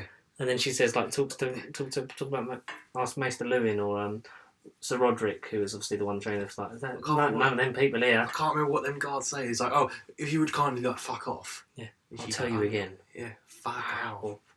And sorry about that, young people. But if you're young and listening to this, it's your own fault. If you're old and wrinkly, then it's not. What did you say? But then when the guards tell her about it, they're like, "I know where she is," and she goes down to the crypt and sees Arya. And they reunite. They have a passionate hug. Yeah. And like they have a like good sister catch up, but you can see there's a bit of underlying like sort of distrust because Littlefinger's there, and Arya, like Brienne, really doesn't trust Littlefinger. Has a good little sparring fight with Brienne in the courtyard. Kicks ass. And they both like smile at each other. That's like respect. Yeah. Because she's still training Podrick. They also make a point of they're getting every man, and woman to train to fight, because as John says, it's no use if half the population isn't fighting. Exactly. Yeah. And I think it's like from 16 upwards they're training everyone. Yeah. And Lady Mormont is great, and she's like, no, we'll do that. We'll be training every man, woman, and child on Bear Island. She must secretly be a lad. She's like, yeah, sure, I'll do anything. Yeah. She'd be up for anything. The king in the north should remain in the north, but yeah, John obviously then goes down to Dragonstone. Tells her about that. Arya gets told that Bran's home, but he's, not the same. So 3 Stark children. Yeah, I know. Yeah, 3 Starks are actually together. Yeah, they're again, and one will come back, sort of. So Jon goes down to Dragonstone, meets with Daenerys and Tyrion, and there's a nice little reunion because Tyrion makes a point of saying to Daenerys, like, I met Jon Snow, like, he's not a liar, like, I trust him. With me life. And especially if he's united the North, you need that on your side. Yeah. And then she talks about bending the knee, and he's like, I'm not here for that. I'm here for the war that is to come. And like, why would I send my supplies north, blah, blah, blah, to fight an army when... And then, like, they find out because there's a catch of dragonglass that Sam sends via Raven to Jon. So then they start... Because dragonglass is used to kill White Walkers, along with Valyrian steel, but more on that later. So so she allows them to mine the dragonglass. And they're gonna use build to, because Tyrion says it's better to be productive, build towards a productive relationship, working partnership, relationship. Yeah. Have being allies. Yes. She sends the ships back. Yara taking the Greyjoys ship, the Greyjoy ships with the Sand Snakes of Dawn to get the Sun Spears. To then sail them across because Tyrion's plans to have those because there's no point using foreign armies because it just makes Cersei's point. So they use those in the Tyrells to block off the supplies to King's Landing before they lay waste to it and seize the capital. But as they're travelling back, they get attacked by old Euron Greyjoy, their uncle, who kills all the Sand Snakes, captures Yara and what's her face? Yara. No. We just said Yara. Yara's the Greyjoy, the sister. Captures her and one of the Sand Snake children and takes them back to Cersei because Euron meets with Cersei and she rejects his initial proposal. It's like, I will bring you a gift to prove our allegiance, blah, blah, blah. Goes and does that. Brings back Yara, the mother of the Sand Snakes, and one of the daughters. Imprisons them because she was the one that killed Cersei's daughter Marcella. Gives her the same poison and says, and you'll be forced to watch, you will stay alive to watch your daughter die. And they capture Yara as well, which, struggles for Theon because he's still struggling to, like an abused dog, he's struggling to become himself again. Yeah. Because he panics because he's Euron says, I've got your sister, come get her. And he just dives off the ship. Jumps off. Gets rescued by the other Greyjoys. Said, you wouldn't be here if you tried. Which is true. But so they go back, they're heading sort of sheepishly back to Dragonstone, but she sent the Grey Worm and the Unsullied to take Casterly Rock from the Lannisters. Yes. Which is narrated over by Tyrion as a strategy, it's like a battle plan. Yeah, because they got the ones coming from the front, they'll never impeach the walls, but they have some coming up through the sewers, let them in the gates, and they take them, and you see Grey Worm say, where are the rest of them? There's meant to be more here. Because the rest of the Lannister army has marched to Highgarden. And they've fought off the Tyrell army Crafty bastards. to get Olenna Tyrell, the last remaining one. And Jaime takes her some poison and she says, will it be painless? Well, no, will there be pain? He goes, no, I've made sure of that. Yeah, which is at least decent. Yeah, because they have a decent conversation. They talk about I assume they embarrass themselves because they weren't not good at fighting. The Golden Roses normally aren't. And they take all the Tyrell's gold and they're going to use that to pay off their debt to the Iron Bank, blah, blah, blah. And as just before she dies, Olenna says, I killed Joffrey. I didn't mean him to die like that, but I meant to kill him. Because she goes on about poison, the way it kills people. She's like, I didn't mean none of that. I didn't mean it was me. Tell Cersei it was me. I want her to know. Oh yeah, I want her to know. And you see Jaime's face sort of turn. And he gets quite angry because he's grown up a lot. As we said, he's become a lot more mature. Yeah, he's a very mature person now. But he's still on the wrong side. No, he's not anymore, is he? Well, exactly. Yeah, but that's going ahead. So as they're riding back, they've got loads of wagons with the gold. They're paying off their debt to the Iron Bank. So then the Iron Bank is we've never had this kind of debt, paid off in one instalment. We want to back you in the war to come. Because that's what they'd been used for before, but because they know that they can pay off their debts, they're like, you'll have our backing. Daenerys a bit annoyed by the fact, so the Unsullied have got it, but they haven't got any provisions because the Lannisters cleared them out, and they've lost some allies. She decides to fly down with one of her dragons and the Dothraki army. Yeah, that's right. And that is such a great scene. I love it. Just when you because they're riding back and you just Bronn and Jaime just you can hear the distant echo of the Dothraki call. And you just see them crest the hill and they're like, Jesus, they're trying to prepare. That we're fucked. It's we can fight them off, and then you just hear the screech of Drogon and he rides in and just breathes fire, burns loads of them to the ground, and Jaime's just sod this. There's Lannister soldiers dying all over the place. And they have Maester Qyburn has created it's sort of like a really large crossbow to with really heavy arrows to try and take down the dragons, and Bronn has to operate it because obviously James only got one hand. It's like I can't do it. Yeah, I can't shoot. Because it's quite funny because Bronn and Jamie talk to each other and amuse each other the whole episode, and then when it comes to just shooting, he's like, "You do it." He's like, "I can't. I've only got one hand." Yeah.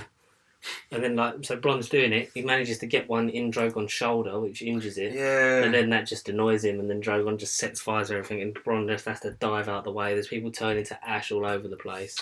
And then Daenerys gets off of Drogon to pull it out, and then Jaime sees an opportunity, rides off of his horse, grabs a spear, and he's like about to kill Daenerys, but then Drogon's face just comes into shot, and then he's about to breathe fire, and just as the fire's coming out, Bronn dives and saves Jaime. No, but then who is it? Tyrion watching for it? He goes, "What a fucking idiot," or something. He's like, "What an idiot!" Don't do it.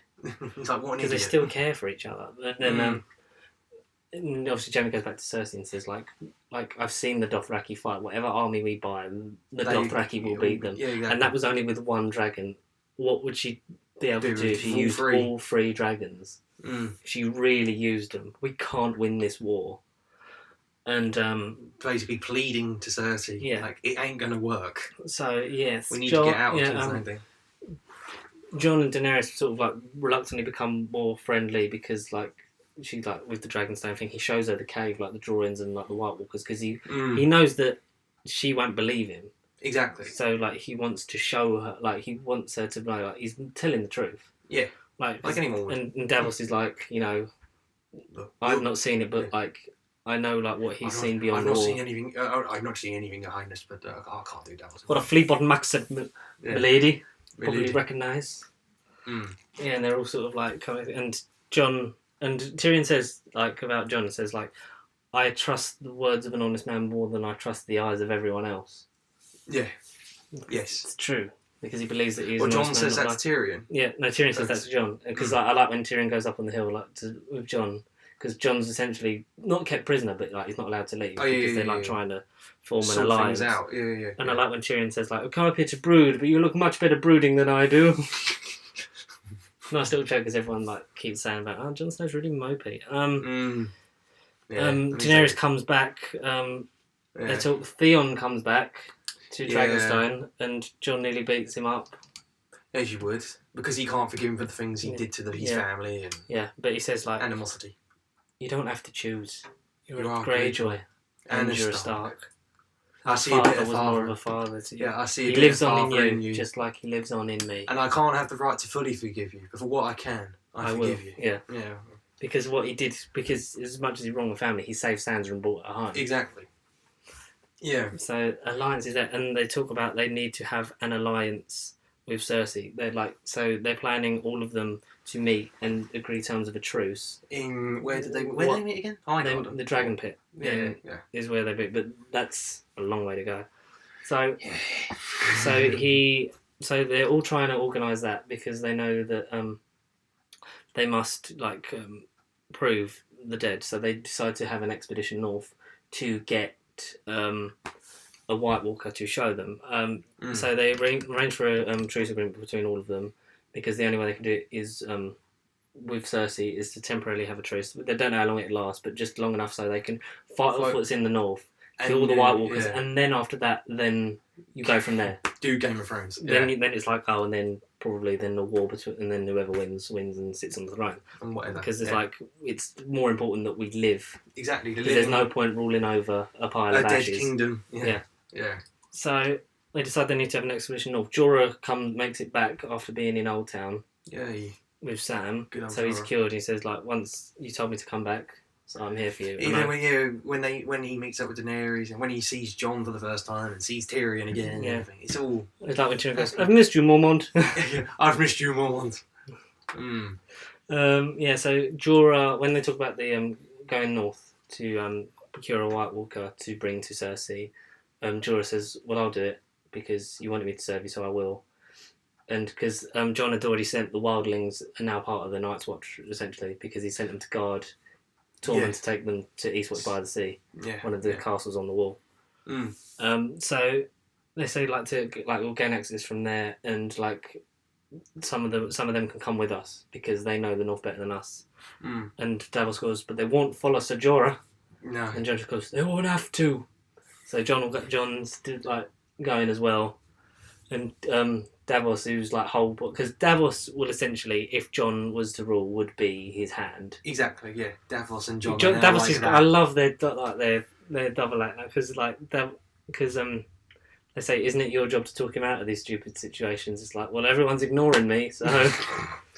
Everyone is ignoring me. So Davos takes Tyrion to set up the meeting with. So Bronn's bringing Jaime, and Davos is taking Tyrion. So Tyrion, because he knows that Jaime might listen to him, and Cersei only listens to Jaime. Exactly, so he pitches it to Jaime. But while in King's Landing, Davos goes to seek out someone who thought you were still rowing. Yeah. Oh, that's probably the best find one. Gendry, who's been arming Lannisters and right under their nose, like Davos said. Unemployed for the last 4 seasons as well. He's just been... Well, not in terms of the show, he's been like a blacksmith, but in terms of like Joe Dempsey, he hasn't really he's had been a job. unemployed, he's been nothing. He comes back and it's like... Finally! It's like... And Davos is like, it's like, safety is never permanent. Mm. And then you think he's going to say no, but he's like, no, I'm ready, let's go.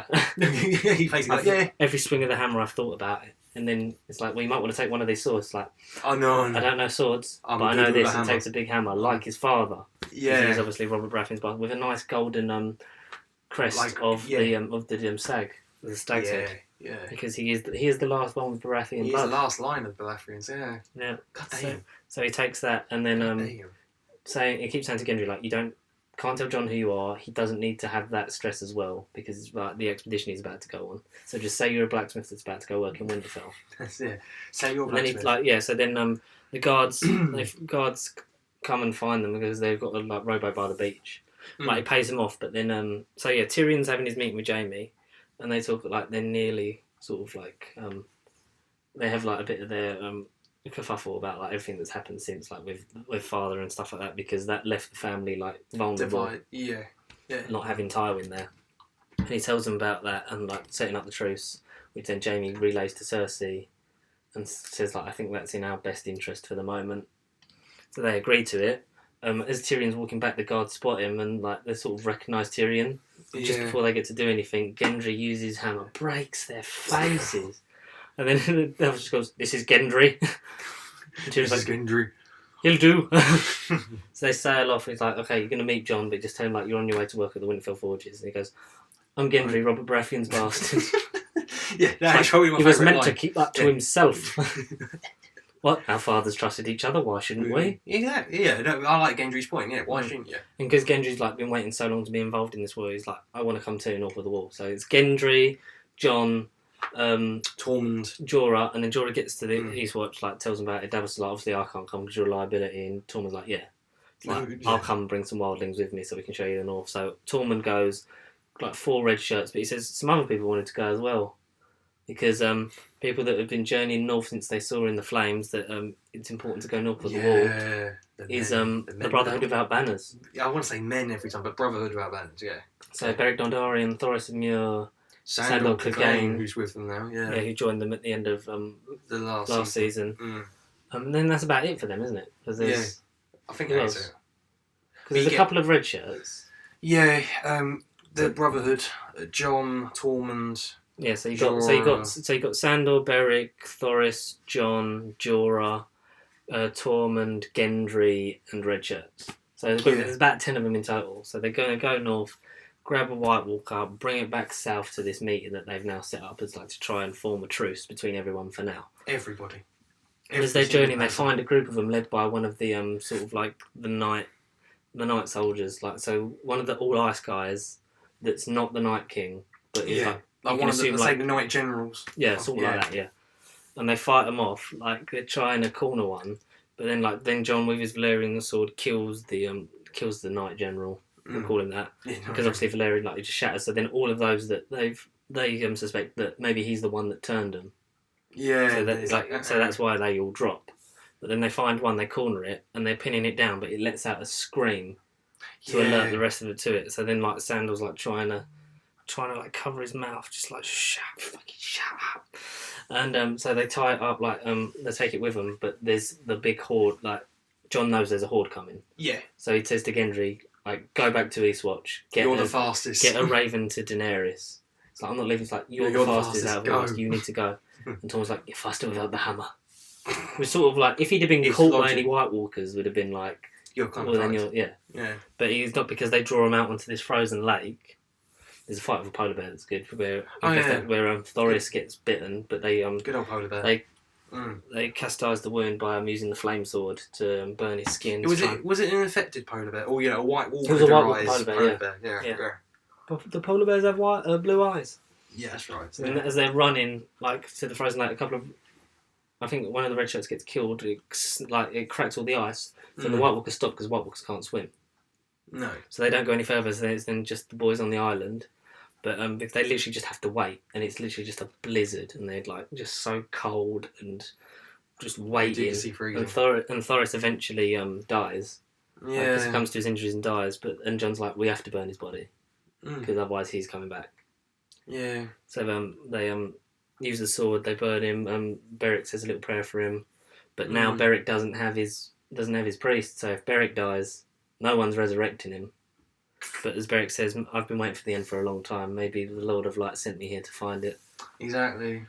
So, because at that point, all of the White Walkers are around the hill, and everywhere they look... Yeah, everywhere they're just surrounded. There's millions of them. And then Gendry gets back, they send the note to Daenerys, and Tyrion's like, you can't go. Like, that, it's dangerous. She was like, I did nothing before, I'm not doing nothing again. So she takes... so she's going to fly up there with Drogon, Rhaegal, and Viserion. But they're waiting on the hill, and Sandor's throwing rocks, and he's knocking heads off of some of the White Walkers. And then he does one, and it's slightly too short, and it skids along the ice, and he just goes, "Oh fuck!" And they start all walking across one by one, and then charging, and then they literally just have to. It's like a free for all, and it's brutal. And then Tormund's getting dragged into the ice by some of them, and you feel like, "Oh my god, Tormund's going to die!" And they manage to get him out. I did worry about Tormund. There's just a couple of some of the red shirts falling and get just ripped to shreds, and that there's just no way out. And it's just they keep coming. All standing on a little mini slope. And then even Jon doesn't know what to do. Jon is about to swing, then he hears Drogon, and then there's just fire that just burns through loads of them, and you just get... That's such a euphoric goosebumps. moment. Yeah, you really do. You're like, yes. And she's using the dragons, burning White Walkers to get them out, because the one they've captured. And then she lands, and Jon's just about to get up, but then he lets the others get up, and he's trying to... If he'd have told them what he was doing, that's the only thing that annoys me about Jon, is if he'd have because he doesn't turn I'm going to fight them off, you just go. But that's what he's doing, but he just hasn't said it. So he's fighting them off. And then the Night King walks through the flames, gets one of his ice spears. That's right, throws it, and kills one of the dragons. And it just lets out a horrible scream, and it's bleeding, crashes through the ice, and just slides down as the light goes out of his eyes. Sad moment. You see Daenerys just oh god, one of my children are dead. And then she's looking at Jon thinking, why? Why are you doing that for? And then she begins to fly off as he's tackled and dragged under by these White Walkers. And it's only him. Then they die because obviously they can't swim. And he is all alone. Manages to get back up as they're wandering off from it. But then the White Walkers see him get out, and then draw his sword, and they're coming back for him. But then you see a man riding in on a horse with this flaming Twizzly thing. And it's bloody Uncle Benjen. Okay, Uncle Benjen. No time, get on the horse. And he sends him to ride for Eastwatch so he can get back to Daenerys and the others. It's can't you come with me? There's no time. Sends him, and then he fights him off, and you see Benjen get taken down as he's taking out loads of them with his fire, and then gets taken down. Well, I think he hits about 2, and then he gets... He's still fighting them as he goes down, and then and Jon sees that and then rides off, knowing he's been saved by Uncle Benjen. Yeah. Finally gets there and rides back with then they're going back with Daenerys, and he calls her Dany and stuff like that, and they bond, become more close friends. Yeah, he's like, oh, maybe not Dany. Not Dany. How about my queen? I would bend the knee, but I can actually stand up. Yeah. So he says that he's going to commit himself to Daenerys, and which will mean that he won't be the king. No. But he would still, in an ideal world, be Warden of the North and rule the North. Yeah. Which would bring them onto her side. Exactly. Just as Ned had to do for Robert. They get back. They go to the super secret meeting. Sansa doesn't go, but she sends Brienne in her best interest. But Brienne's worried about leaving her with Littlefinger. Yeah, you would. As he's trying to turn the Stark girls against one another, letting Arya see one of the scrolls that she wrote in like season 1, telling Robb to bend the knee to the king. And then letting Sansa see all the faces that Arya has and the knife and stuff. Like, what are they? And you see him, what are they? And you see Sansa constantly talk about Arya. It's like, I don't know what to do. I don't know her anymore. And you think, oh my god, they're going to turn her against each other. And you get to a point in the hall of Winterfell, like, how do you answer for these crimes? Lord Baelish. And Peter just shits himself. He's just like, oh my god, all smug, and then he like you say he shits himself. And then she's like, what? Huh? Lady Sansa. What accusations are these? It's like that. And then like, oh, what ones confuse you? Is it, when you murdered Aran? Is it when you sold out like so and so? When you murdered John Arryn? When you betrayed my father? Do you deny these crimes? Do you deny it? And he's like, I deny it. I deny it. What letter? So it's like you have no proof. And then Bran just goes, I saw you. You put a knife to his throat and said, I did warn you not to trust me. There's a nice bit with Bran and Peter, like as we like briefly mentioned earlier on in the season, where he reiterates a quote that Littlefinger said, but like Bran wouldn't have known it unless he'd saw it, because Bran was up north and he was in Baelish was in King's Landing, when he says about chaos being a ladder, and you get Baelish sort of like realising what he's dealing with in Bran. But then with that, it's like okay, like and he apparently says one request is like, I want you to, as Lord of the Vale, I want you to escort me safely back to the area, and they just go, I think not. I think not. And he's on his knees begging, like, I love Sansa, there's only one woman I love. It was your mother, and I've loved you, Sansa. It's like, I loved you. Please, my lady. Like, but you betrayed her, and you loved my aunt, and you betrayed her. You loved me, and you betrayed me. What you selling me to the Ramsays, and that was for you to the Boltons. I am a slow learner, it is true, but I learn. Yeah. And like that's the only point. I'd be like, yes, exactly. Sansa. No, because out of all the antagonists, obviously Cersei and Lannisters I don't like, but I was looking at Baelish the whole time thinking, how's this fucker still alive? Like how does he live? She's like, thank you for the lessons, Lord Baelish. And then Arya slits his throat in the most with his own dagger. The dagger that started off the War of the Five Kings because he gave it to a sellsword to kill Bran with because of what he saw with Jaime and Cersei. So it comes full circle, and Lord Baelish is dead. Dead. Finito. Game over. Thank God for that. Not for my friend. Yeah, so then... Finally. And then back in the meeting, they come together. Daenerys arrives with only 2 dragons, which Cersei notices. They talk about what's to come, what's out there. They're trying to convince her. Sandor brings in the White Walker. Yeah, shows it. And she's like, the Queen will accept your truce if Jon revokes his title. And revokes the title and promises to stay in the north and not take up arms against the Lannisters. Yeah, and he's like, I can't do that. Yeah. I can't. I've already pledged myself to do it. And I already served 1 queen. I can't serve 2. Yeah, and all of them, like Tyrion and Daenerys, like they all say to him, like, why didn't you just lie? It's like, because if you lie enough, then words mean nothing. Yeah, I'm not going to say something and not do it. Like, you can keep bringing up my father. I know words might not mean much, and I know it's probably what got him killed. But like you say, word means nothing. Yeah, he's doing it because he's an honest man. Jon is honourable. And then Tyrion goes to talk to Cersei, learns that she is pregnant with another child of Jaime. She accepts it. Yeah. She says, I will not bring my armies back. I will send them north to fight with you. Yeah, which I was so she's sending them like, they're all going to fight the White Walkers together. Yeah. And then they're all like leaving, and as Jaime is drawing up plans because he's the Lord Commander of the army of the Crown, and she's like, "What are you doing? I always knew you were the stupid one. I'm not actually going to do it." It's like, yeah, that was it. He's I pledged to ride north. I plan to honour that pledge. Yeah, I honour. Yeah. And I am doing it whether you like it or not. Yeah, so sister. So she's like planning to just like betray him and just like take back the land when they're marching north to fight, and then kill them. But Jaime says, whatever happens up north, someone's gonna win, and then they're gonna come for us. If the dead win, they march south and kill us all. If Daenerys and Jon win and know that we betrayed them, they'll march south and kill us all. There is no way out of this. Like, our child won't even be born in this world if we don't kill what's out there first. Yeah. And that's when Jamie is fully grown up because he's like turned face. Yeah, she's like, we'll buy an army. We'll do that. It's like, no, we're going. I'm fighting this war without you. Yeah. Sort of thing. And he's like, and she's about to give them the mountain the order to kill him. He goes, I don't do it. He's like, we'll just give the order then. Do it. And then he just rides. So he rides off. So he's riding north because he's honouring the pledge of. And it starts snowing in King's Landing, and the weather's winter is coming. Because winter is here. Winter is here, not coming. So Jamie rides off like to help with the battle, but Cersei is determined to screw over everyone else. I'm sure she will learn what's coming to her.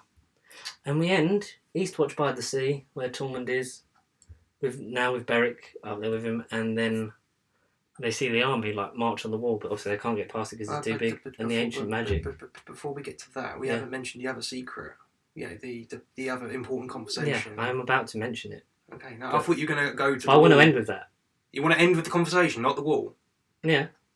Okay, all right, do the wall. So, there's a noise like as Tormund and Beric and all the wildlings see, and it's Viserion, the dragon that was killed, has been turned into a White Walker and is being ridden by the Night King and burns down the wall.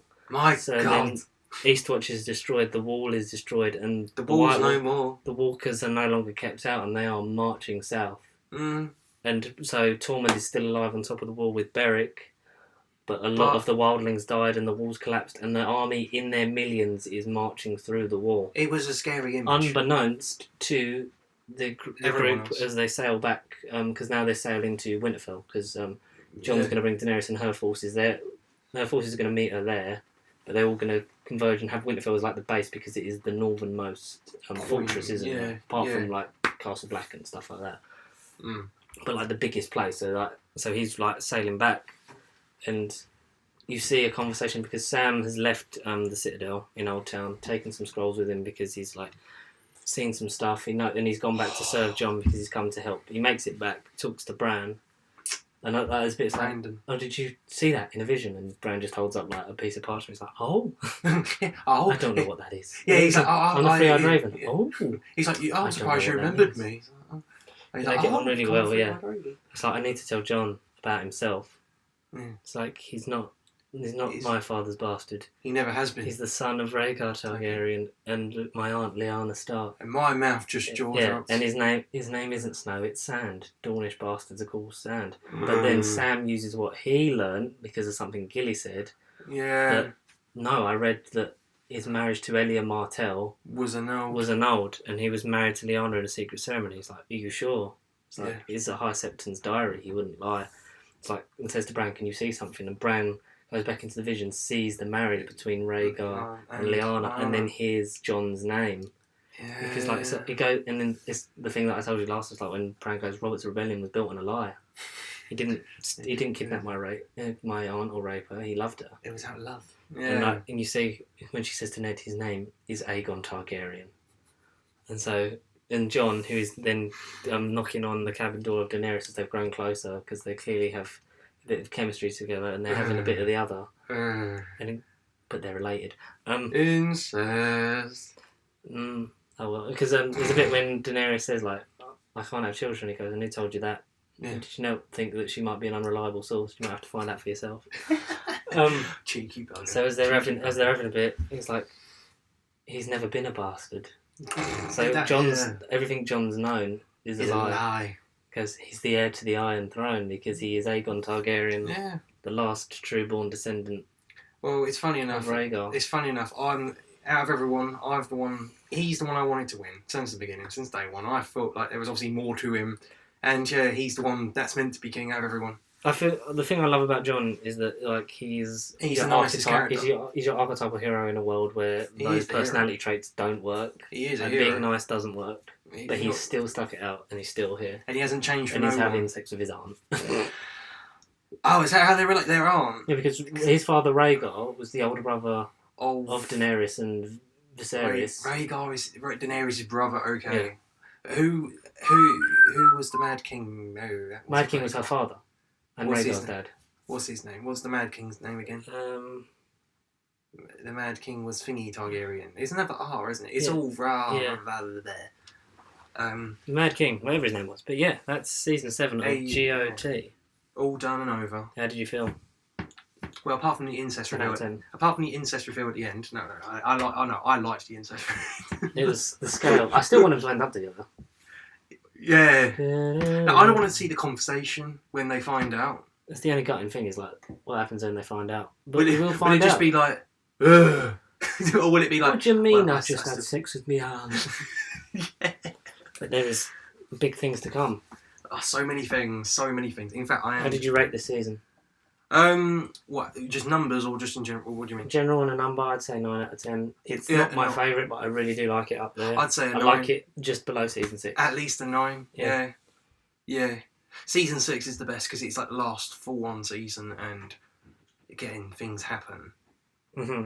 But then season 7 for finally seeing payoff what I wasn't wanted it? to see. Yeah, I mean, like you said, season 6 had a lot of payoff, and it was. But seeing the full payoff of meeting each other and just having like a nice little cup of tea in a way. In the last episode, when they're all, it's not exactly a cup of tea, but when they're all sitting down chatting. Yeah. Not about nice things. That's like one of the favourite things of the season. And it's there's just no action. It's just them together, and it lasts about a good half hour. Mm. Because the episode's like an hour and 15. Yeah. Half of that time is literally them chatting. And it's great. So we leave, the Walkers are coming, Tormund and Beric are still alive, Jon and Daenerys are sailing to Winterfell with Tyrion and Varys and like the rest of that lot. Yeah. Theon has gone to rescue Yara. Yeah, because he beats up one of the commanding officers that was undermining him and was like, for Yara. So he's sort of come full circle and realised who he is again, which is nice. He's going to become the Man of Steel. Yeah. Because he's like, the guy tries to kick him in the balls but doesn't realise he's been castrated, so it's not going to work on Theon. That was a funny scene, yeah. Yeah, and Cersei is in King's Landing plotting to overthrow everyone and just come and strike. Be a bitch. Yeah, but the army's already gone north with Jaime.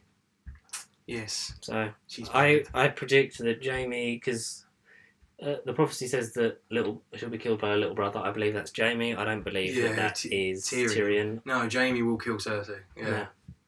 And that'll be sort of, I think out of the way that's where I want it to go, because I think that enough has happened for Jaime, because I was thinking the other way around, Cersei will kill Jaime, but I don't want that to happen. I really don't want that to happen. I don't want Jaime to die, but I think Jaime will. I think Cersei will.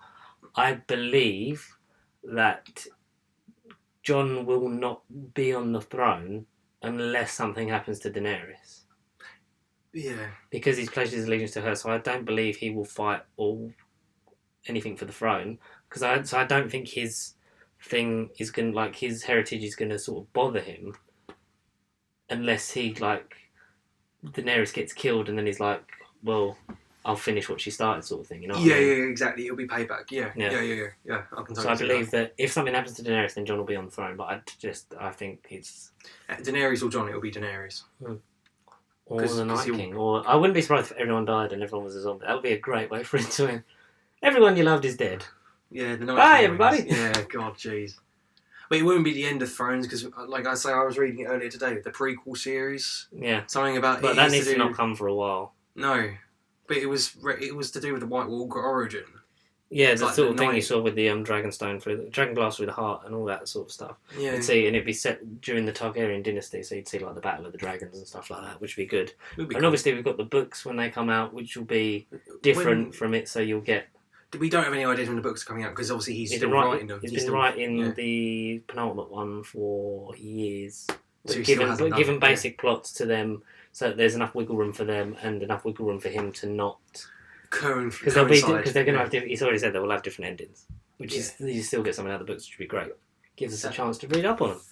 One of the few things I'll probably read in my life. Oh man, I read especially that first one. That first one's great. The detail, and it's like sodding perfect. But yeah, I cannot wait for season 8. Oh no, I don't know who is an idiot on earth who isn't. I think Cersei will die. I hope so. She has to. Yeah, I think she does. I think an important character we like might die. Which one? Say name. I've got a feeling it's going to be Arya. I don't think she's going to go down easy, but I think she's going to go down. I thought it would have been Sansa out of the two. No, I see Sansa surviving. Being a player. Yeah. She's learned from little things, but I feel like Arya, because she's that desperate to fight, she'll do it, but...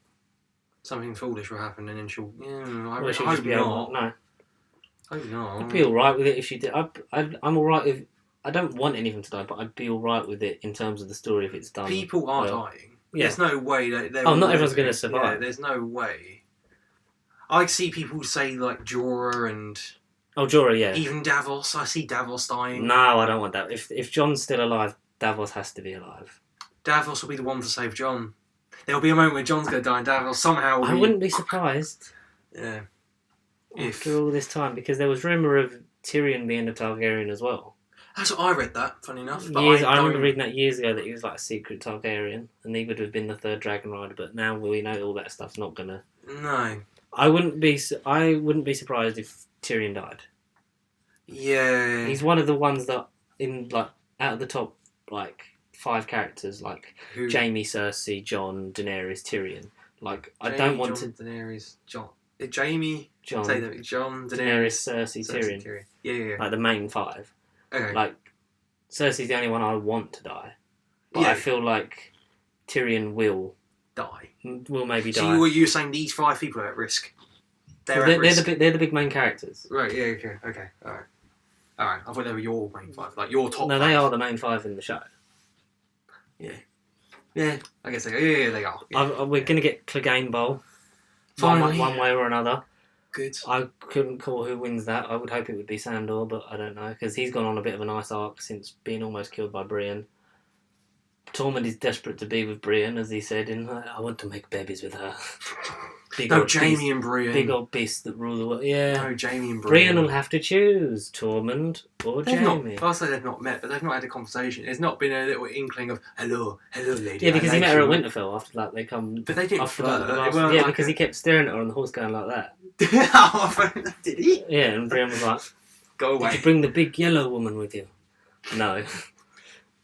Oh, okay. Well. Yeah, Brienne will have to choose a man. No, Brienne, come on, be sensible. Which is nice because she talks about all the boys all like not liking her and taking the mick and sneering at her, but now she's got 2 of like the nicest ones that actually Jaime likes her but won't admit it, and Tormund loves her. He's obsessed with her. No, come on, love, pick Jaime. Pick Jaime. We'll see what happens. Give him that face turn that he needs. We'll go through next week, episode 1 of season 8. I guess I have to watch it then. I have to watch it. We're going to have to definitely talk about Shazam though, because we don't have time now, but yeah. I'll watch Shazam, yeah. Shazam! Yeah, it was, thanks for everyone for the recap. I hope everyone's enjoyed it. And yes, thank you for taking me on the journey. For one last time, let's... Iron from Ice. Or Winter is Coming. Winter's here. Winter is here. That's the name of this one, yeah. Yeah, Winter is here. All right. So we'll see you all next week for new season, new films, because we'll have seen Hellboy. Yeah, hopefully. Yeah. And then we can definitely talk about Shazam, because I want to see that again. Mm-hmm. But until next time, everyone, goodbye, my dears. Sweet children. Iron from Ice. I really didn't want to end it with you sounding like a paedophile. Yeah, no, please don't.